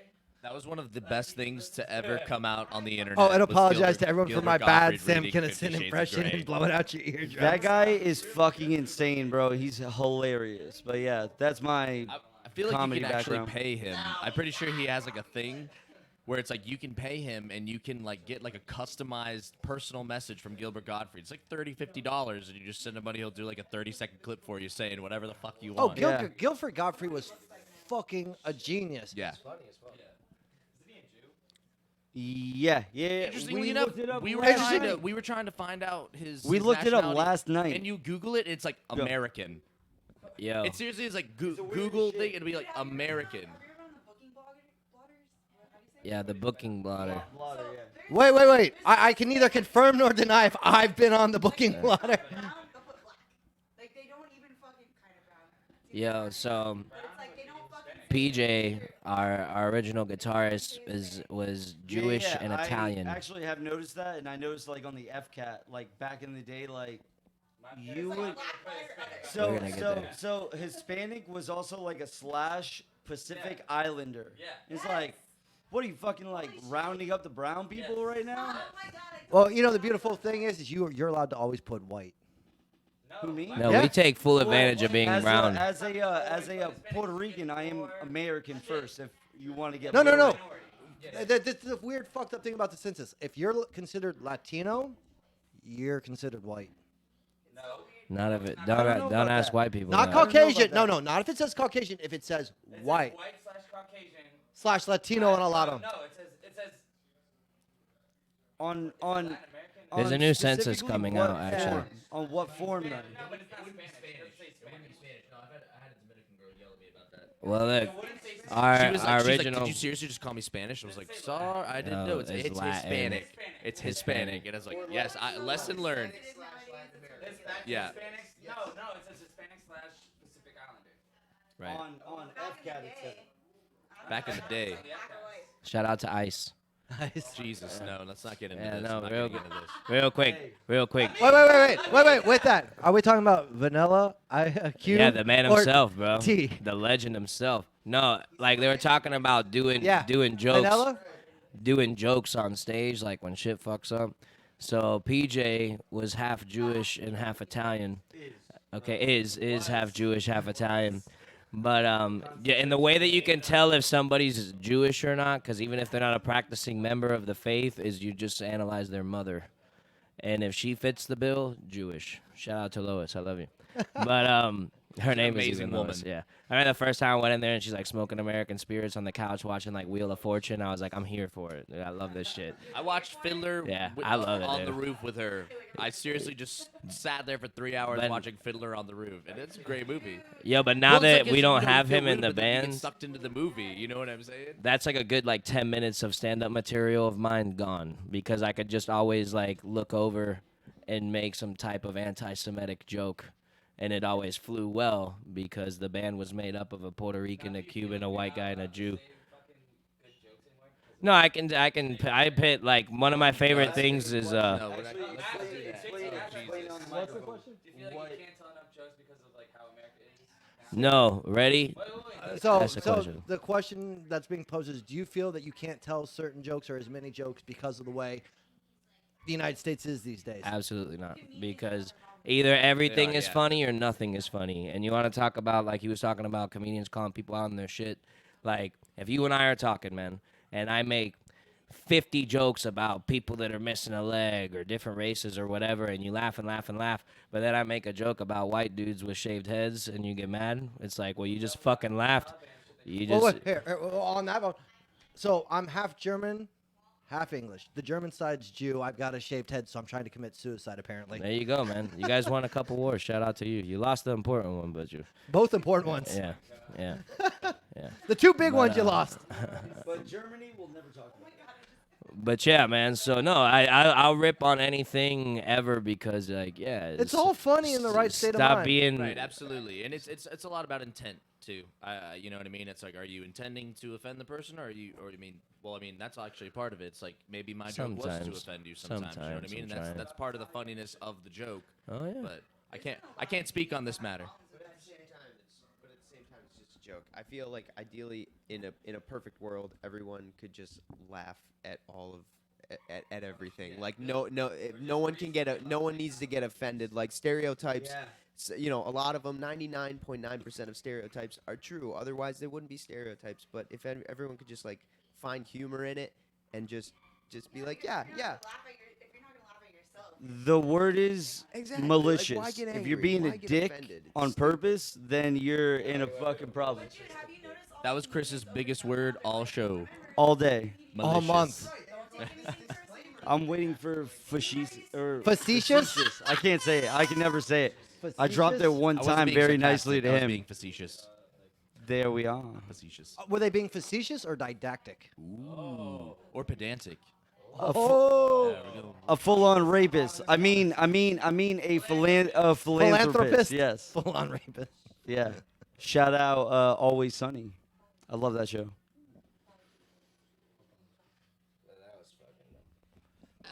You don't like Always Sunny? Nah, I don't like. But like, ready? So Chris is Puerto Rican.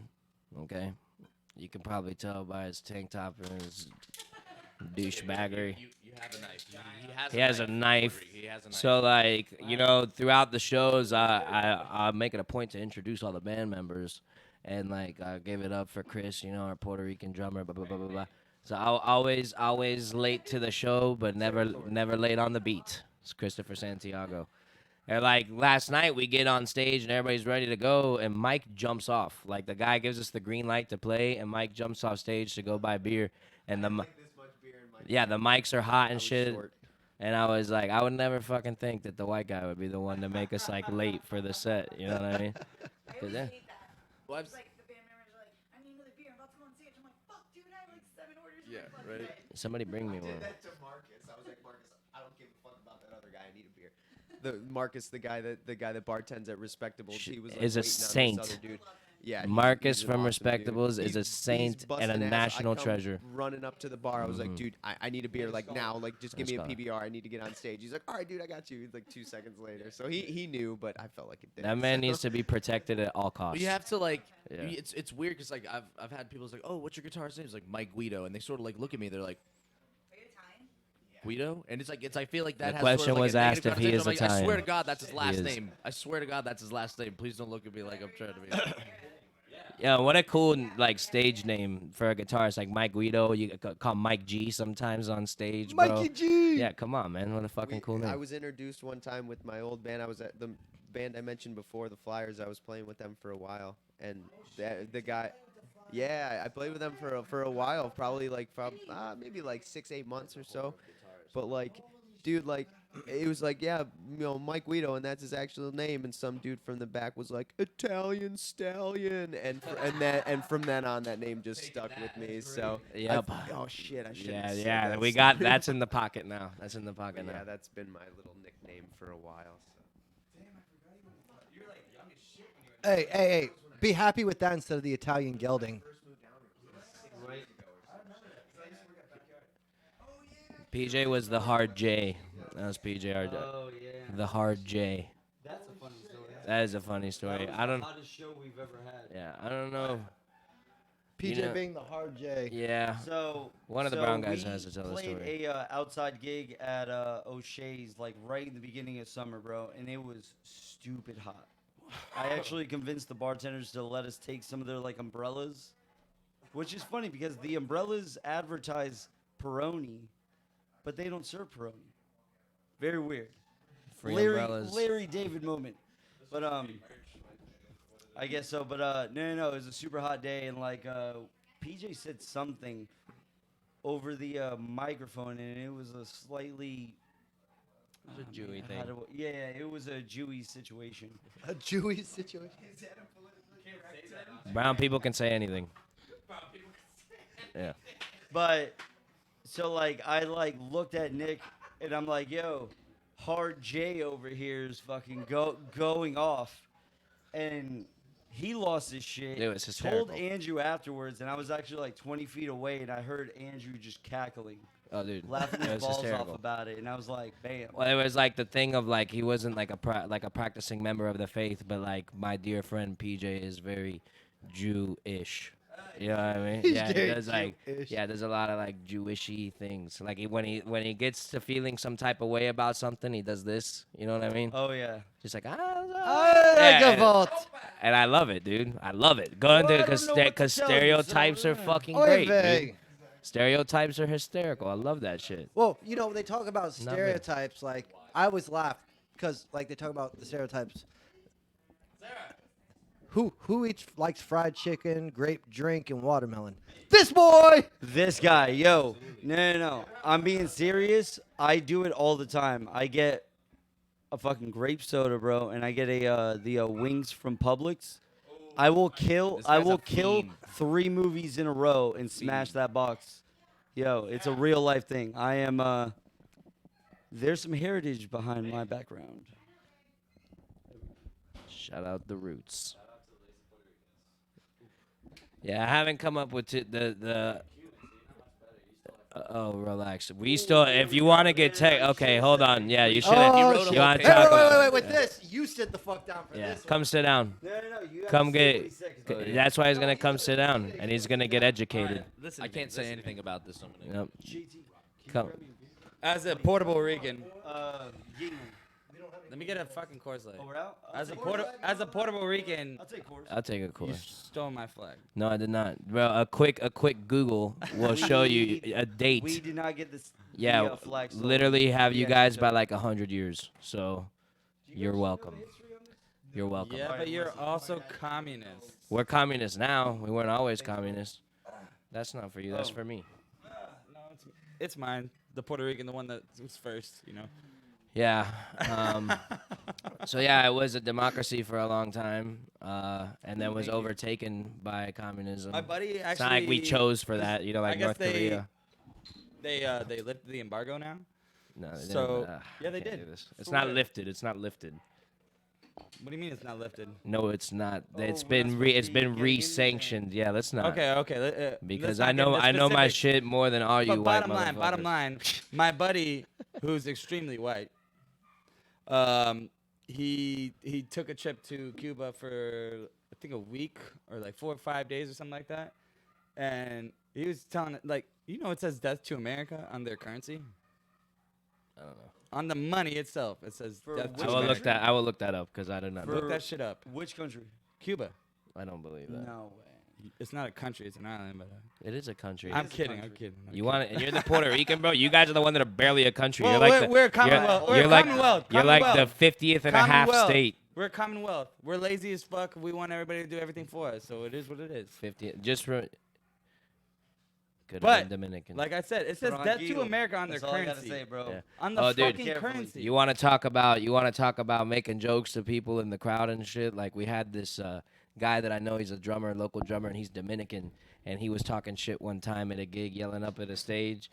And you remember what I said to him in the microphone? I was like, "Bro, relax. You were a short jog away from being Haitian." And it was like, "What?" We miss your. We Yeah, it was great. mercy buckets. Yeah, merci Yeah. beaucoup, bro. We love our Haitians, dude. We love everyone. We do love everyone. We love everyone. That's what I'm why saying. we You like gotta be able have to. fun You gotta and spread the bust heat, bro. balls all the time. Yeah, you gotta spread the heat. Jeez. Ah. Nah, They'll be okay. that's what she said. I haven't missed one. I just want to point out that I haven't missed a single. That's what she said. Yeah. How many times have you watched The Office? I'm on my third time now. How many times? I've done it 3 times. I've never Probably got the at the first end. time. I thought it was. Just I, the first I time. thought it was. I thought it was moving, but I didn't cry. I don't cry a lot. I don't cry for shit. And you know what, Nick? Sarah Nick actually is Max so like, funny "You about cried this." Over the fucking last 2 episodes of The Office.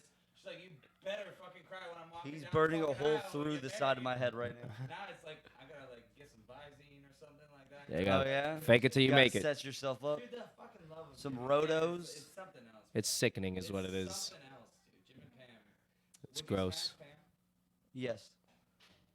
This Would is you smash Pam? this is we're going places in here.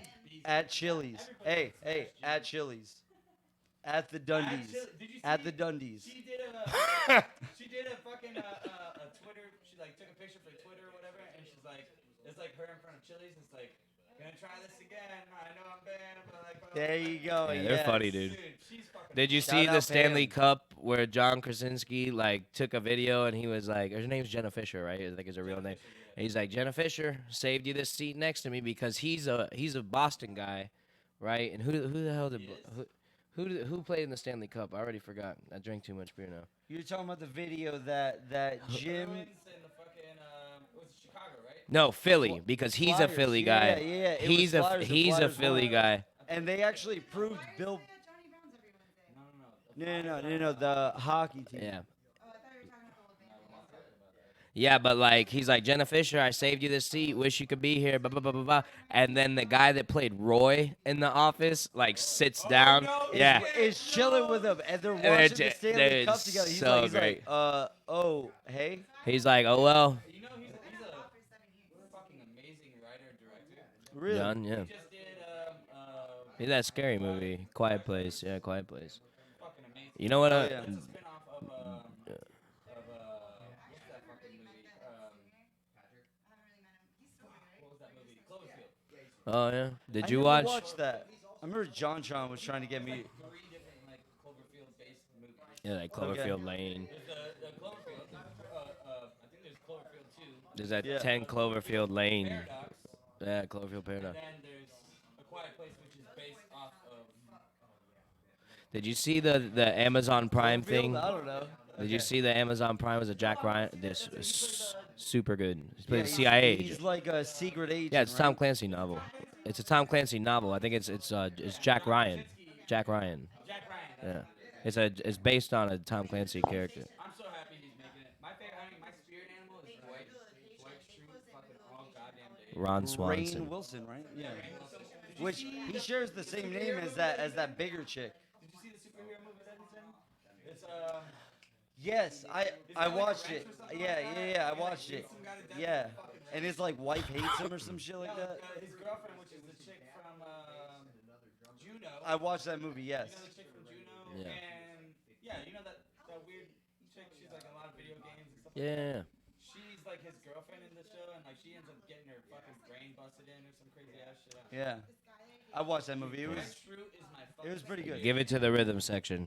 Take Oh it. yeah. What are we talking about? Rainn Wilson, Dwight. I'm not from- talking about The Office. Everybody, No, everybody talks we're- about The Office we're, way too much. We're talking about a movie that he did. It was like a superhero movie, but it's almost like a kick-ass situation where like It's like a kick-ass kind of thing. he ends up like getting stabbed all the time. Yeah, Okay, I haven't heard of it. I'm sorry. Beating up motherfuckers with like a fucking monkey wrench. yeah, yep. Pulverizes It's funny. It's like a dark comedy. Right. Oh yeah. Yeah, I'm sorry, I'm not very well versed in movies. I haven't even seen. It was I'm at some I'm gonna point. put Like this on record. like Superb. Is it called Superb? I don't know. But you watch The Office, obviously, right? Yes. Did you watch Parks and Rec? Yes. Did you see the picture of Ron Swanson and fucking Dwight Schrute like chugging fucking beers next to each other?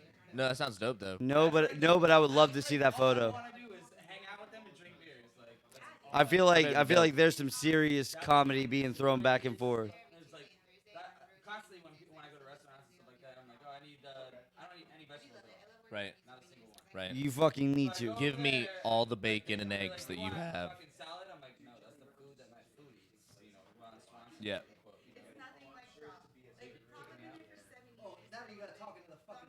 Bruh, the whole time you're talking like this, and now you want to get on me. Sorry. And you're good. Parks and Rec or The Office? In what? No, I need to know what you mean. Like, what do you mean by which is? No, you have to. What's the criteria for the better show? No. Which one do you No, like won't answer more? that. No, because The Office to me is funnier. But Parks and Rec has a much better story. Like there's side characters. Dude, there's development. After Michael Scott left, like you don't care. That is Only- kind of dude, true. After Michael listen. Scott left, it was like Andy running the show, and it Unpopular was still opinion: funny. Karen was better for Jim. Let me explain it like this. The way I see The Office is the first couple episodes, like the first couple seasons, Right. better than the last. Yeah, well, I stopped watching after Michael left. The first couple seasons were trash. Right. The last couple seasons Right. were amazing. Absolutely. It's like But I'm saying you care about more characters in Parks and Rec. Dude, did you ever invest in Meredith? Like you never knew anything about Stanley, you never knew anything about Kevin, but in Parks and Rec you have full stories with April and Andy. You have As far as character development, yes. But as far as like comedy and just like I agree, that's what I'm saying though.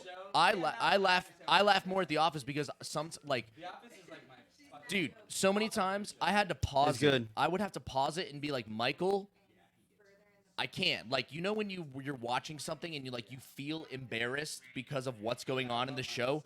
I'd be like, "Oh my god, I can't." fucking Leslie Knope is no Michael Scott. No, she's not. No.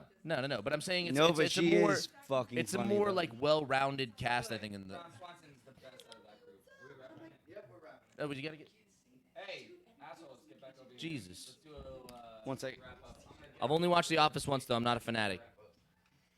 That's also on record. This is one of the longest podcasts we've done too. It's been a pleasure. I mean, we started at like what, like 1? We're about 3 hours right now. All right, good. Yeah, we're at 3 hours. 2 hours, 56 minutes if you want exact. Gentlemen, holy fuck, we went left far. Yeah, we went some places. Put out some Tonight. plugs. What do we got? Remind everyone. Yeah, so tonight, The whole thing. yeah, tonight we're at Voltaire with our buddies from Spread the Dub performing as the Moonshiners. Their outlaw country bit. It's fucking badass. That show starts at 9:30. This coming Friday, the 19th, we are at Matthews Brewing. Like I said, we got some big shows next month with our boys from Hell and Holler. Again, shout out to Hell and Holler. They just released a music video for their song Showdown. Super badass. Their album 442, I believe it's called, is dropped. That's fucking great. Listen, if you're into like some good old like Run from the Police, like grimy ass rock blues, like that's the shit right there. Now, if people want to look up your show schedules because they don't remember what you just said, or how do they find you? Yeah, you can go on Facebook and just search Sons of a Tradesman. Again, it's MAN, not MEN, so Sons of a Tradesman. You'll see us. So on Facebook, you can separate it, Sons of a Tradesman. On Instagram, it's just with the underscore between every word, so it's Sons underscore of underscore a underscore Tradesman.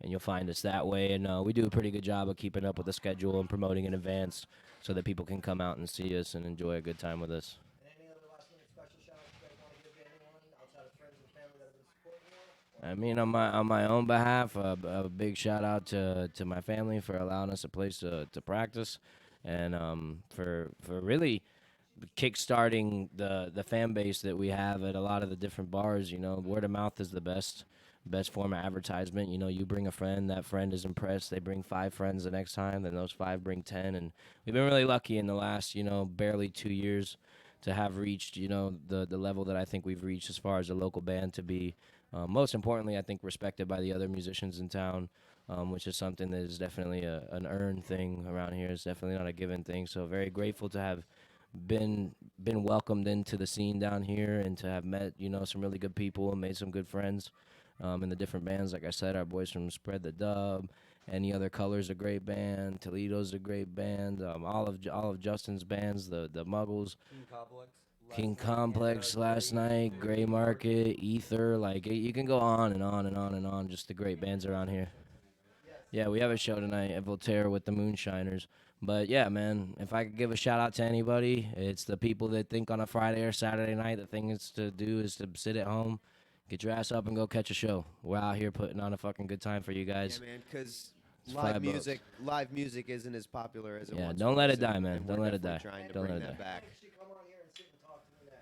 Ooh, I would love to see the Moonshiner Boys in here, Yep. bro.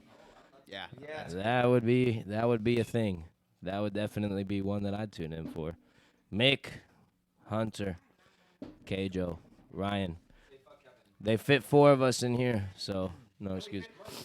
Yeah, so yeah, get them in And here. I guess me personally, special thanks to Hunter for hooking me up with these guys. So much love, bro. Thank you. Big time, Hunter. Drink up. It's Sunday fun day and it's almost fucking over. It's almost over. Thanks for Cheers. having us, JT, bro. Cheers. Cheers, boys. Cheers.